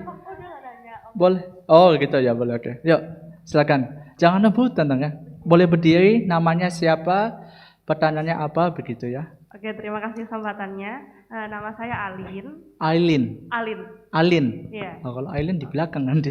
Oke. Ya, Alin ya boleh. Oke, saya izin bertanya nih, Evangelis Denny. Kan tadi Evangelis bilang kalau misalnya ada dua alasan orang itu suka gonta-ganti pacar. Yang pertama itu haus kasih sayang, yang kedua haus harga diri. Nah, saya mau tanya kalau menurut dari pengalaman teman-teman saya, karena saya nggak punya pacar dan nggak punya mantan, jadi saya nggak bisa bilang pengalaman saya. Oke. Pengalaman teman-teman saya ini gonta-ganti pacar atau kayak putus nyambung atau putus cari baru lagi itu karena gampang suka, tapi juga gampang lose interest gitu. Nah, menurut Evangelis Denny ini, kira-kira menurut Evangelis gimana pandangannya untuk mengatasi yang kasus yang ini gitu? Gitu, terima kasih. Oke, tepuk tangan dulu dong untuk Alin ya. Silakan Alin, diambil dulu dong hadiahnya ya. Jadi sering-sering datang ke sini ya, seminar dapat hadiah. Oke, tepuk tangan sekali lagi teman-teman. Thank you. Silakan, kode ini sudah jelas ya rasanya pertanyaannya. Yang belum jelas belum dikasih hadiah. Oh iya. Iya. Oke, Bicaranya belakang. kalau masalah gampang suka itu kalau gampang suka ya nggak apa-apa ya, suka kan? Nggak apa-apa, kan gampang suka. Suka kan tidak berarti langsung ditindaklanjuti toh. Tidak apa-apa kalau gampang suka. Tapi kalau gampang suka, masalahnya gampang sukanya itu bener-bener sampai gak bisa tidur mikirin dia, terus lama-lama ya wis lah, dia nembak aku ya wis tak terima. Nah itu masalah kan. Kalau cuman gampang suka, ya saya suka dia boleh enggak kayak. Kalau saya suka boleh enggak? Jangan dong. Istri saya nggak. Saya suka boleh enggak? Siapapun kita suka orang itu boleh enggak sih sebenarnya? Boleh kan? Tapi masalahnya setelah kita suka, what next? Kalau kita setelah suka ada tindak lanjut, kemudian kita jadi kepikiran dia, terus tidak bisa tidur gara-gara dia, terus akhirnya ya makanya kan itu jadi masalah. Masalahnya kan di situ. Nah, gimana solusinya ya? Ya makanya susah kan, makanya harus apa ya? Apakah harus diinjili ulang? Maksudnya benar-benar mengalami apa ya istilahnya ya? Sungguh-sungguh apa ya? Mengalami kepuasan di dalam Kristus. Itu enggak, ya memang proses ya. Jadi enggak bisa ngomong tipsnya bagaimana supaya tidak gampang suka. Mulai yang disukai suruh dan jelek. Ya enggak bisa toh. Kita kan enggak bisa mengubah orang lain kan. Yang bisa mengubah kan kita. Makanya gimana kita mengubah diri kita? Ya udah, kita kembali kepada Kristus dulu. Identitas kita jelas dulu, kemudian baru, nah bagaimana cari identitas sejati? Nah itu kan topik tersendiri, nggak dibahas, gitu kan? Oh, minta diundang lagi. Nah, Jadi tapi gini kita- Koden, sorry. Kalau misalnya gampang suka itu boleh, sudah gampang suka, tapi gampang gantungin. Nah itu Apa dia. Makanya kan berarti kan kalau gampang suka, gampang gantungin itu berarti kan dasar sukanya kan sudah salah. Jadi boleh nggak gampang suka? Nah kalau gampang suka, ya misalnya nih ya, saya suka sama orang tertentu karena apa? Dia baik. Ya enggak apa-apa dong. Masa ada orang baik dibenci? Ya enggak kan? Kita suka kan? Oh dia orangnya baik, dia hospitality-nya baik. Misalnya saya suka penginjil Jonathan Edwards karena apa? Dia orangnya pinter misalnya, dia baik, suka mentraktir, apalagi hari ini kan dia belikan 1 truk Subway gitu. Wah saya suka sekali gitu kan. Suka, tapi bukan berarti gara-gara saya suka, saya tergantung dengan dia, kemudian saya juga gantung orang lain. Itu kan masalah sebenarnya. Ketika orang gantung itu kenapa? Karena kan dasar sukanya, alasan sukanya itu kan gak jelas sebenarnya. Wah dia ganteng ya, wah kayak pembicaranya itu kan, wah kayak koko Korea gitu kan. Nanti keluar ketemu yang lain juga mirip koko Korea, juga suka. Sama tukang parkir mirip koko Korea, juga suka. Sama penjual pentol mirip koko Korea juga suka, gitu kan. Jadi alasan sukanya nggak jelas gitu loh. Makanya ya susah gitu loh. Terus ya suka menggantung gitu kan, gantung-gantung. Ya karena alasan dasar sukanya. Makanya kan tadi bilang perluas pergaulan, banyak temen. TTM boleh banyak ya nggak apa-apa. Tapi setelah sudah mau pacaran, baru mulai mikirin. Pacaran 1, jangan banyak-banyak. Bingung masalahnya kalau banyak. Loh bener kan? Coba ayo pacaran coba. Pacarnya 10 gitu ayo coba bayangkan coba. Hari ini daripada bingung kan namanya semua dipanggil sayang kan. Nah, terus sudah makan pacar 1, sudah banyak pacar 2, sudah terus kita lupa pacar 1. Lalu bingung kan? Tadi pacar 1 ngomong apa ya? Sudah makan belum ya? Kan repot kan. Makanya jangan pacaran jangan banyak-banyak gitu. Kok alasannya kok gila nih ini ya. Tapi anyway pokoknya pacaran itu tetap setia, harus 1 baru nanti pada waktu menikah itu persiapan mau menikah. Tapi kalau TTM, debetan itu kan boleh, tapi jangan banyak-banyak juga lah ya. Ya proporsi lah ya. Ya kira-kira berapa? Sebutannya? Satu cukup. Woi, satu luar biasa. Ini setia ya, setiap tikungan ada. Oke, jelas ya. Alin, jelas ya. Ya, jadi suka tuh boleh, tapi jangan sampai menggantungin begitu ya. Ya, karena memang banyak yang suka digantungin. Ada yang punya pengalaman digantungin, angkat tangan. Wah, oke. Oh, ya. Andi ya. Tuh, digantungin tak? Dulu Oke. kan, dulu kan. Dulu ya. Oh, bukan. Mau bertanya ya, sabar ya. Oh, mau Jadi bertanya. yang cowok-cowok ngalah ya, karena ladies first. Oke, jadi nggak apa-apa ya, ladies yang mendapatkan hadiah. Silakan, siapa namanya? Oke, boleh berdiri terus boleh bertanya. Ya baik, terima kasih. Nama saya Elsya. Kak, saya mau bertanya, ini kan berbicara tentang mantan ya. Ada mantan saya yang sudah setahun lalu, jujur ya. Maksudnya itu kayak menyakiti sekali begitu. Sampai tingkat levelnya itu sudah kepahitan bagi saya. Dan pas tutup tahun kemarin, jujur saya sudah mengikhlaskan dan saya berdoa, Tuhan aku ampuni. Tapi sampai sekarang kayak aduh, kayak masih keingat-ingat itu masih kayak rasa benci yang terlalu dalam, yang kayak aduh Tuhan ini kayak susah gitu. Terus aku mau nanya Kak, gimana caranya kita untuk bisa pure memaafkan gitu. Maksudnya langkah-langkahnya yang bisa Kakak berikan. Terima kasih. Oke, tepuk tangan dulu dong. Kasih tanda love dong ke Elsa ya, supaya dia semangat begitu ya. Kasihan sekali diputusin sama ini. Oke, boleh maju ke depan, diambil hadiahnya. Oke. Tepuk tangan sekali lagi teman-teman. Oke, thank you. Ya, jadi Koden gimana nih? Belum ya ini ya. Dengan mantannya sakit hati sampai ingin, mantannya mau dibunuh enggak ya? Wah, enggak ya. Untung begitu. Tapi ya, itu kan menjadi luka ya. Luka yang akan berdampak kepada nanti kehidupan yang baru dengan pasangan yang baru begitu. Nah, itu bagaimana cara penyembuhannya begitu secara kekristenan dulu deh, sebelum mungkin nanti akhirnya harus datang ke konselor atau gimana. Silakan Koden. Ya, kalau dari saya sih, aku ya, biar kelihatan masih muda. Kalau dari aku sih, mengampuni kan bukan berarti melupakan. Jadi mengampuni itu tetap mengingat. Iya kan? Pasti loh. Yesus mengampuni dosa kita. Dia ingat nggak? Ya, ya jelas toh. Kalau sampai dia pikunan kan repot gitu kan. Ya aku mengampuni dosamu. Terus kita tanya, dosaku apa Tuhan? Waduh, lupa aku, ini tak delete. Ya enggak, Tuhan masih mengampuni kita, berarti Tuhan sebenarnya masih ingat dosa kita, tapi dia memilih untuk melupakannya. Berarti sebenarnya kan mengampuni itu mengingat dan memilih untuk melupakannya. Bukan sengaja lupa, pikunan, amnesia gitu, bukan. Tapi saya memilih, Kristus memilih untuk melupakan dosa kita. Kristus memilih untuk menghapus dosa kita. Jadi Kristus menganggap diri kita itu tidak berdosa lagi, seperti itu, gitu ya. Nah, sama seperti kita mengampuni mantan, gitu kan. Sama seperti itu, berarti kita sebenarnya masih mengingat, iya. Tapi kita memilih untuk melupakan dia. Nah, cara memilih untuk melupakannya itu yang perlu kita ini. Kita melihat dari apa ya? Ya, kita sebenarnya kembali kepada Kristus lagi sebenarnya. Apakah kita sungguh-sungguh percaya kepada Kristus enggak? Itu yang pertama. Kita mengalami kepuasan dalam dia enggak?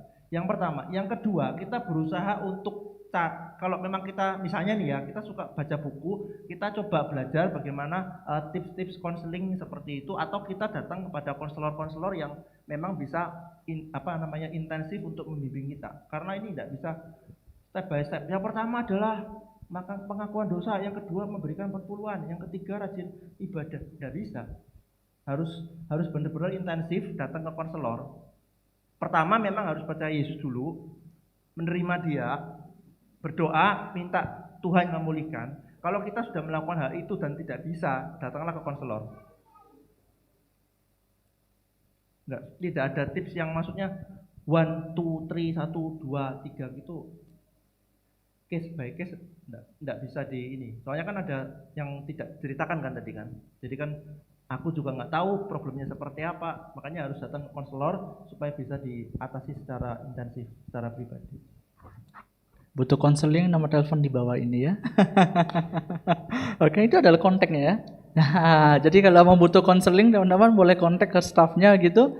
Nanti staffnya kasih nomor telepon saya begitu atau penginjil Denny ya, marketing.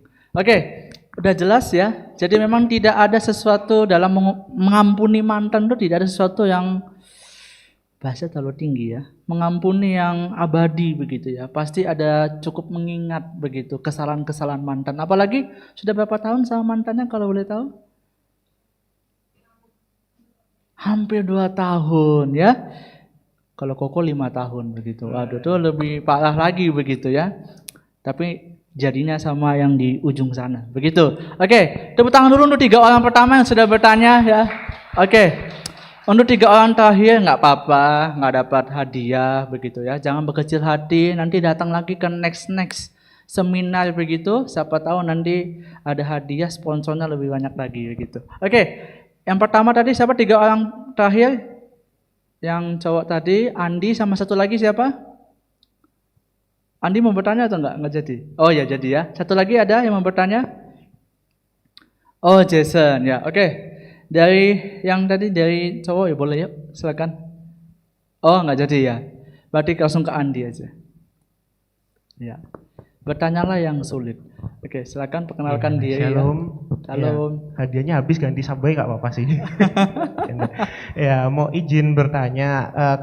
Mungkin ini udah sering ditanyakan ya. Cuman kadang kita sering tanya kayak gimana caranya kita bisa tahu pasangan yang benar-benar sejati dari Tuhan. Jadi pasangan yang benar-benar dari Tuhan. Secara banyak orang yang menginginkan itu kadang-kadang ada yang gampang suka. Itu kan standarnya terlalu rendah. Ataupun ada yang standar, weh pokoknya aku pengennya yang kayak Yesus. Aku pengennya yang kayak Yesus. Standarnya terlalu jauh, nggak injak bumi gitu kan ya. Nah itu gimana kira-kira standar yang pas yang dari evangelis mungkin bisa sampaikan. Dan juga mungkin kriteria kesiapan kita di luar ekonomi, mungkin kriteria kesiapan kita secara rohani, atau mungkin kriteria kesiapan kita secara kepribadian mungkin seperti itu. Terima kasih. Oke, thank you Andi. Nah ini loh, memang sering ditanya ya. Waktu saya bawa talk show juga di Universitas Widya Kartika, begitu juga ditanya, jodoh dari Tuhan itu seperti apa begitu ya. Karena kadang kan kita minta 1, 2, 3 begitu. Nah coba dari penginjil Denny ini, jodoh dari Tuhan itu seperti apa dan terkhusus mungkin ya dalam hal ekonomi, begitu dalam hal pekerjaan, dalam hal usaha. Silakan Ko Denny. Ini topik yang besar sebenarnya ya. Ini sampai kita jam 11. Waduh, jangan ya. Ya intinya gini ya, kalau kita memang tapi gini, pertama yang harus kita lakukan adalah kita berdoa dulu. Kita punya karunia menikah enggak ya? Itu dulu. Kita jangan sibuk langsung jodoh dari Tuhan, padahal Tuhan manggil kita tidak menikah, bojai gitu kan, percuma. Mendingan kita gumulkan dulu. Kalau memang kita punya karunia untuk menikah, baru kita menggumulkan step berikutnya. Step berikutnya adalah kita pasti berdoa deh ya, pasti kita berdoa minta pimpinan Tuhan itu pasti. Tapi sekali lagi, tadi kan aku bilang gitu kan, jadi orang Kristen pertama memang Tuhan, kedua Tuhan juga bisa menggunakan akal budi Kristiani bukan? Akal budi yang ditransformasi. Maka di situ kita bisa mulai.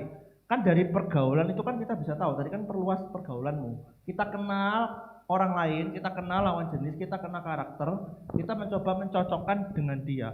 Seperti itu. Cocok enggak nih misalnya nih ya. Tapi mencocokkan itu jangan terlalu ekstrim banget ya. Karena ada yang ngomongin ekstrim gitu kan, yang satu terlalu plekma, yang satu terlalu sanguin apa kolerik ya, jangan kenemenen ya, nanti kan bahaya juga ya.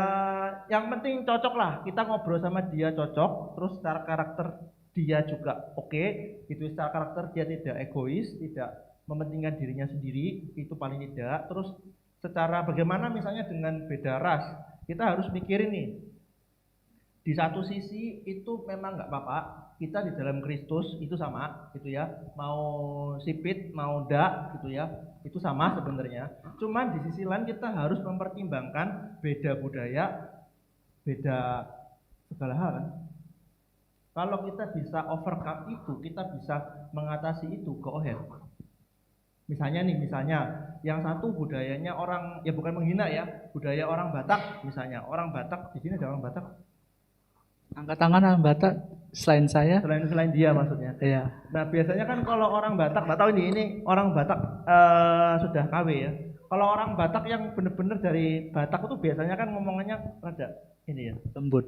Oh lembut ya, Iya. lembut sekali kayak orang Solo gitu ya. Kakinya menginjak kaki saya. Biasanya kan kalau orang Batak sama orang Solo sampai kering kan tenggorokanku. Kalau orang Batak sama orang Solo kan bedanya kan banget kan. Ya itu kita harus mikir loh. Kalau misalnya pasangan kita itu orang Solo, beda budaya, kita harus mikir. Kita bisa mengatasi itu enggak? Kalau kita bisa mengatasi, silakan. Kalau kita tidak bisa mengatasi, lebih baik kita cari yang tanda kutip aman. Kalau kita bisa mengatasi, tidak apa-apa. Karena di kampus saya sama Samuel itu kan di saat itu juga ada orang-orang yang kawin dengan beda ras, gitu ya, antara Chinese dengan yang non Chinese. It's okay, gak jadi masalah. Asalkan mereka berdua bisa mengatasi itu. Terus bagaimana kita tahu kita siap selain ekonomi ya? Ya ekonomi ya, pekerjaan pasti. Yang kedua adalah karakter kita gimana? Kita pernah enggak memikirkan orang lain apa enggak? Itu dulu. Kenapa? Karena kan kalau kita berpasangan, kita menikah, kita pasti mikirin orang lain kan, pikirkan pasangan kita kan. Kalau lagi sakit gimana? Kalau pacaran mas semua kan serba enak toh. Oh iya saya datang ya karena kan enggak setiap hari, setiap menit, setiap detik kan. Coba kalau menikah. Nah, itu kita pikirkan. Kita sudah siap gak nih ya, misalnya pasanganku sakit, kita ngomel-ngomel gak, ngeramut, iki cek wangile gitu loh, iki wis gini-gini. Kalau kita sudah ngomel di titik awal, sebelum menikah kita sudah ngomel seperti itu, mendingan jangan menikah. Kita punya anak, itu juga mikirin loh, karakter kita gimana. Kalau sudah punya anak, kalau penginjil Jonathan Edward tahu anak saya itu, luar biasa, supernya gitu kan. Itu kita bisa mengatasi enggak? Dari sejak pacaran, itu kita ngelihat pasangan kita tuh ngeramut ponakan kita yang super aktifnya kayak gitu, dia bisa enggak? Kalau dia sudah ngomel, ya sudah, berarti ini enggak siap punya anak. Dan mungkin kemungkinan besar juga tidak siap menikah. Karena kan orang menikah ya pasti harus siap tuh punya anak. Enggak mungkin harus siap menikah, siap punya anak. Enggak, ya enggak mungkin toh. Ya pasti siap menikah ya siap punya anak. Karena ada orang-orang tertentu yang saya dulu di dua gereja saya sebelumnya, kelihatan kan pindah-pindah gereja. Dua gereja sebelumnya itu ada pasangan suami istri bertahun-tahun tidak punya anak. Ternyata salah satunya itu adalah tidak suka anak kecil. Nah, itu sudah menikah kan? Makanya sebelum menikah mendingan kita lihat pasangan kita tuh ngeramut ponakannya gimana. Misalnya kalau dia punya ponakan atau anak-anak jemaat misalnya. Nah, kan misalnya kamu bawa pacarmu gitu kan. Misalnya pacarmu gimana ngerespon anaknya jemaat, anaknya Pak Joko misalnya. Wah, kalau dia suka gitu berlebihan terus wah digendong-gendong terus dilempar ke bapaknya. Itu kan gila. Ya, maksudnya respon kepada anak kecil gimana? Itu mempersiapkan nanti pada waktu dia menikah, pada waktu kalian menikah dan juga punya anak. Siap repot enggak? Siap. Kalau nggak siap repot ya susah. Jadi selain ekonomi karakternya dia bukan bukan sekedar perhatian ya, tapi do something. Jadi bukan I love you, wah I love you gitu ya, I give my heart to you gitu kan, sampai rempel-rempel tak kasih no gitu ya. Tapi ketika sakit gitu ya wes lah gitu ya diperhatikan tapi ya wes gitu kan ala kadar.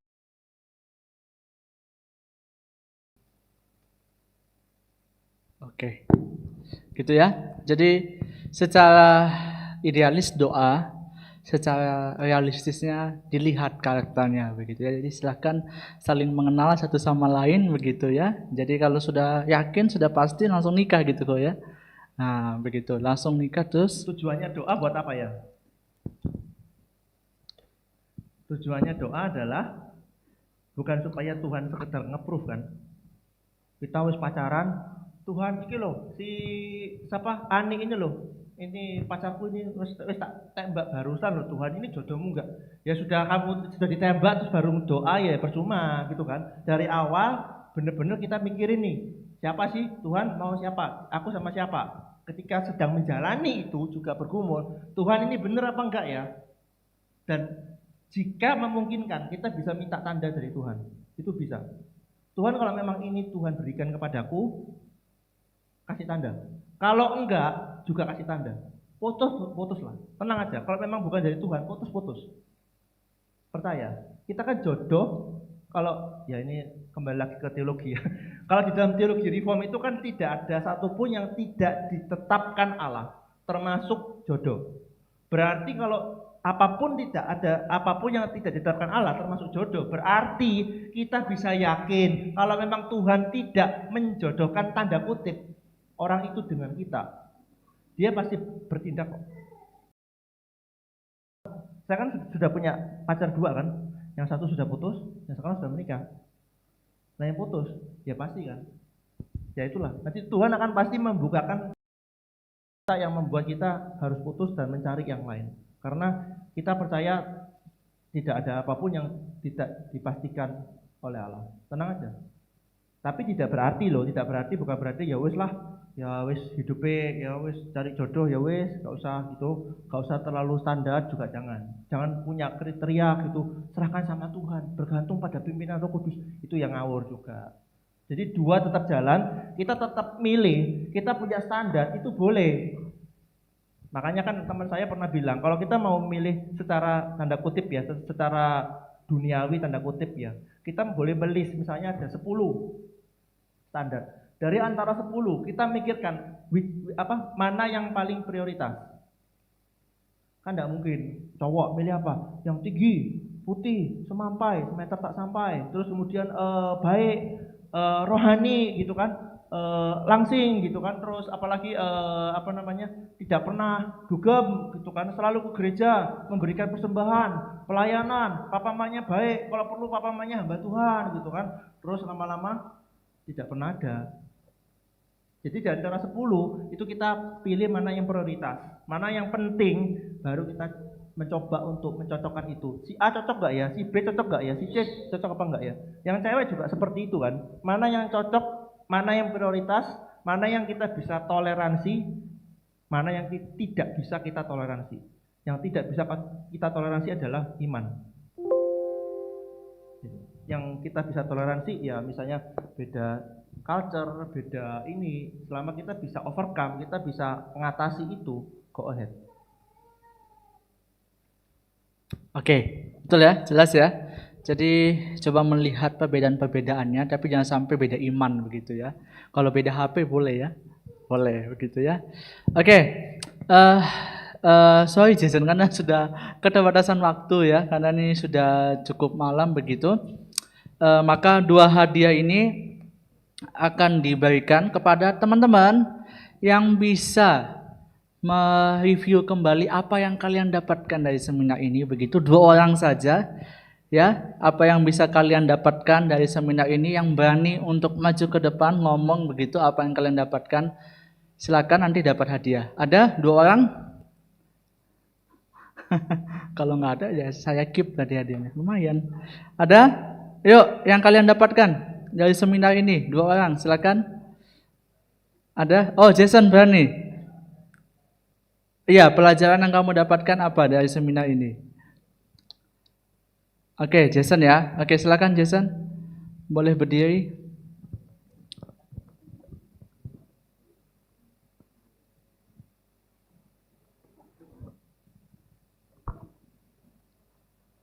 Masih itu ya. Ayo, yang lain ada? Ada, silakan angkat tangan. Lumayan hadiahnya. Kunci mobil di dalam. Ada? Ada? Apa yang kalian dapatkan? Oh iya, kok yang saya dapatkan boleh banyak mantan begitu, boleh. Oke, boleh bro. Kita tepuk tangan dulu untuk teman kita nih. Berani dia berarti. Oke, apa yang kamu dapatkan bro dari seminar ini begitu? Nama saya Rio, perkenalkan nama saya Rio. Yang saya dapatkan dari seminar ini yang pasti yang pertama saya pelajari tentang bahwa diri saya ini diciptakan serupa dan segambar dengan Allah. Asik ya. Dan melihat hal itu bahwa saya adalah gambar Allah itu sendiri, sehingga saya harus menjalani hidup saya dengan baik, terutama dengan hal memilih pacar dan juga pasangan itu. Makasih. Tepuk tangan dulu untuk teman kita ya. Oke, good ya. Boleh ya Koden ya? Boleh lah. Oke, silakan bro, diambil bro. Aduh, moga-moga nggak ada yang lagi ya, biar buat saya. Oke, thank you. Ada lagi? Satu orang lagi? Silakan, nggak usah malu-malu teman-teman, karena nggak ada yang benar, nggak ada yang salah. Silakan. One more, ada? Oh, Kosem. Enggak. Aduh, Kosem sudah ini. Ada? Ada? Biasanya kalau saya di remaja yang saya tunjuk ketuanya, tapi ketuanya hilang di sini. Oke, ada? Ada lagi? Nggak ada ya? Yakin ya? Oke, thank you ya teman-teman. Jadi untuk botolnya kita keep dulu satu ya. Jadi ini untuk next seminar gitu. Kita tepuk tangan dulu untuk pembicara kita sekali lagi. Oke, nah Koden, dari pembicaraan seminar tadi tentang ternyata kan memang daripada banyak mantan lebih baik memperbanyak relasi begitu ya. Daripada memperbanyak mantan lebih baik memperbanyak uang begitu ya. Memperbanyak mobil, karirnya, pekerjaan dan lain sebagainya. Dengan demikian sebagai penutup apa nih konklusinya, penutupnya, nasihatnya untuk teman-teman kita nih yang mungkin lagi sedang mencari pasangan atau yang belum mendapatkan pasangan sampai hari ini, atau mungkin apa nasihatnya bagi kita yang sudah menjalin relasi menuju ke jenjang pernikahan, atau mungkin yang kita masih dalam tahap PDKT-an begitu, apalagi mungkin PDKT-nya beda agama dan lain sebagainya. Boleh mungkin sekitar 5 menit nasihat apa yang mau Koden sampaikan ke teman-teman kita. Silakan Ko. Ya, kesimpulannya banyak juga ya, yang diminta ya. Ya, 5 menit ya. 50 menit ini, satu sesi lagi. Ya, kesimpulannya gini, sebelum kita masuk ke dalam jenjang apapun, event pacaran kah, menikah kah gitu ya, pastikan diri kita sudah mengalami yang tadi itu ya, mengalami kepenuhan dalam Kristus, kita benar-benar puas di dalam Kristus, kita sungguh-sungguh percaya kepada Dia, kita tertuju kepada Dia, kita terfokus kepada Dia. Itu dulu. Jadi identitas kita harus pulih sebelum kita next levelnya adalah kita mencoba mencari pasangan. Kalau kita tidak puas di dalam Kristus, kita mencari pasangan tujuannya untuk memuaskan apa yang kita mau. Kalau kita tidak, orang tua kita itu orangnya cerewet misalnya nih ya, kita kepengen cari pasangan yang tidak cerewet kan? Karena apa? Kita belum mengalami kepuasan dalam Kristus. Jadi kita kepengen pasangan kita itu memuaskan kita. Jangan cerewet-cerewet kayak orang tuaku, seperti kayak gitu. Nah, makanya kita perlu puas di dalam Kristus dulu, baru next step kita baru memilih, mencari pasangan, baru kemudian kita menikah. Dari situ kita baru menemukan relasi itu sebenarnya di dalam Kristus itu indah. Tidak sempurna ya, tapi indah. Indah itu bukan nama orang, tapi sebuah relasi yang dibangun karena Kristus, di dalam Kristus, karena kita puas di dalam Kristus. Baru nanti setelah itu kita menikah, makanya kan sampai the next, kalau sampai benar-benar yang tadi, sampai beda visi, usahakan yang terbaik, lagi-lagi karena Kristus, karena kebenaran Kristus. Kalau tidak bisa cari konselor, dan selanjutnya diserahkan, kita bergumul sendiri, kita lihat salib Kristus, kita lihat kebenaran Kristus. Jadi everything is Christ center. Puas dalam Kristus, diakhiri dengan Kristus, karena kebenaran Kristus, karena kasih Kristus, karena salib. Baru setelah itu kita bergumul, kita cari konselor, baru kalau ada masalah yang benar-benar fatal, baru kita bisa cari konselor. Oke, itu ya. Jadi semuanya memang kalau sudah Yesus dalam hati kita, maka kita melakukan tindakan yang sesuai dengan kehendak Allah. Betul ya? Karena kalau Roh Kudus bekerja di dalam hati kita, maka kita melakukan apa yang disukai oleh Allah. Jadi banyak mantan boleh atau enggak? Jawabannya tidak boleh. Lebih baik kita memiliki banyak relasi dengan sesama kita, dengan teman-teman kita begitu ya. Sekali lagi teman-teman, kalau butuh konseling silakan nomor telepon di bawah ini ya, di sana begitu ya. Silakan teman-teman bisa kontak staf Kalam Kudus Kemaran Baru Surabaya, nanti akan dihubungkan ke hamba Tuhannya. Oke, itu saja Koden. Terima kasih banyak sudah mau datang ke sini jauh dari Amerika sana begitu ya. Jauh datang ke tempat kita. Korea. Mirip sekali dengan orang Korea ya, KW10. Oke, untuk selanjutnya saya serahkan ke pemimpin pujian atau ke ketua ya. Atau ke sebagai penutup saya serahkan ke majelis pendamping Komisi Remaja Pemuda kita, Ibu Winnie sebagai penutup, dan mungkin ada pengumuman atau ada video dan segala macamnya, saya persilakan. Ya, silakan Ibu Winnie. Tepuk tangan dulu dong untuk pembicara kita dan Ibu Winnie pada malam hari.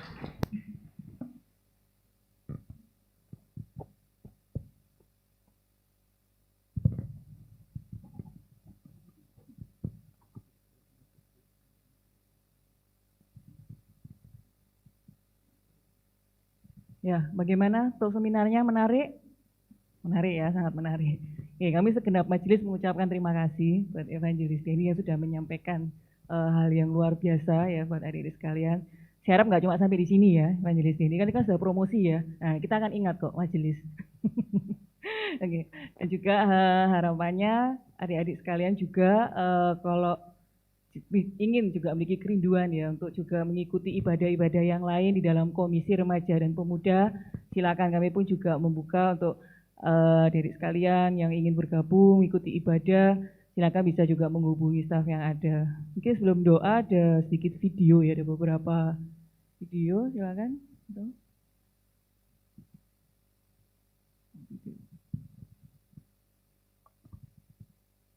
Dahsyat, tepuk tangan bagi Tuhan yang luar biasa.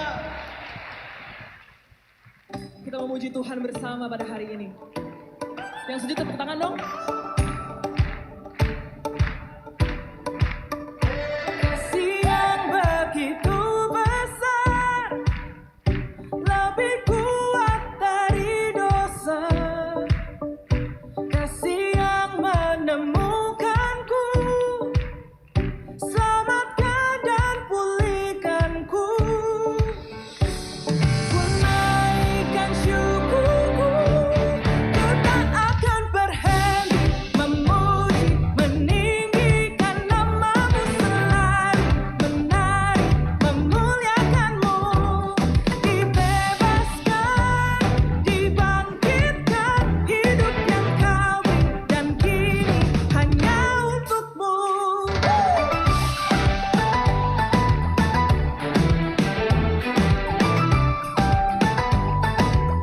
Sama-sama naikkan. Kasih yang begitu besar, lebih kuat dari dosa. Kasih yang menemukanku, selamatkan dan pulihkanku. Tepuk tangan dulu dong teman-teman untuk rekap kita pada malam hari ini. Oke. Ya, terima kasih juga buat tim para pelayan ya yang sudah juga bekerja dengan keras. Terima kasih untuk pelayanannya yang sudah mempersiapkan seminar ini dapat berjalan dengan baik. Seperti tadi saya sampaikan, kalau ingin mengikuti kegiatan Komisi Pemuda Remaja, boleh setiap hari Rabu jam 7 via Zoom ya. Jadi sampai memiliki rinduan kita sama-sama beribadah, pemuda remaja bisa hadir via Zoom, dan sebulan sekali baru kita akan persekutuan onsite di gereja. Nanti info lebih lanjut bisa menghubungi staf GKKK yang tadi atas nama Iwan.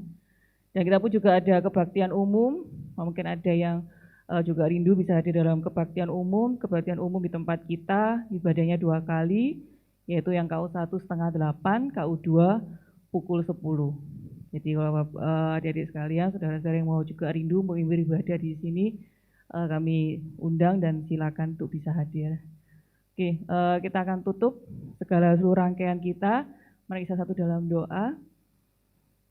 Terima kasih ya Tuhan, kami boleh belajar banyak hal di dalam seminar malam hari ini Tuhan.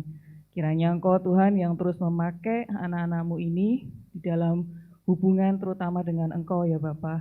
Biarlah semakin hari kami boleh semakin Tuhan mengenal akan kasih-Mu, sehingga dengan kasih-Mu itu Tuhan yang bisa mengubah kehidupan kami terlebih dahulu, agar kaminya nanti boleh memiliki Tuhan, selain relasi yang baik dengan Engkau, juga relasi kami dengan orang tua kami, bahkan relasi dengan sesama kami.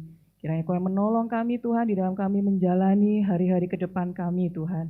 Baik dalam segala pergumulan kami apapun, terutama juga pergumulan kami dalam pasangan hidup Tuhan, kami percaya Kau pasti sudah memberikan yang terbaik bagi setiap kehidupan kami. Kami juga berdoa untuk Evangelis Denny yang sudah Engkau pakai dengan luar biasa Tuhan untuk boleh melayani. Kiranya Kau terus memberkati akan kehidupan Evangelis Denny, baik dalam keluarga, dalam setiap pekerjaan, bahkan pelayanannya. Kau pakai terus hamba-Mu ini untuk boleh menjadi berkat Tuhan bagi banyak orang. Dan sebentar kami akan juga berpisah Tuhan untuk kembali ke tempat kami masing-masing. Kiranya Engkau yang menjaga dan melindungi kami. Dan kiranya kami juga boleh tiba ke kediaman kami masing-masing dengan kondisi selamat. Dan malam ini juga kami dapat beristirahat dengan nyenyak untuk aktivitas kami besok pagi ya Tuhan. Terima kasih ya Tuhan Yesus. Kiranya kasih Tuhan Allah menyertai kami semua yang ada pada saat ini, dari sekarang dan sampai selama-lamanya. Amin.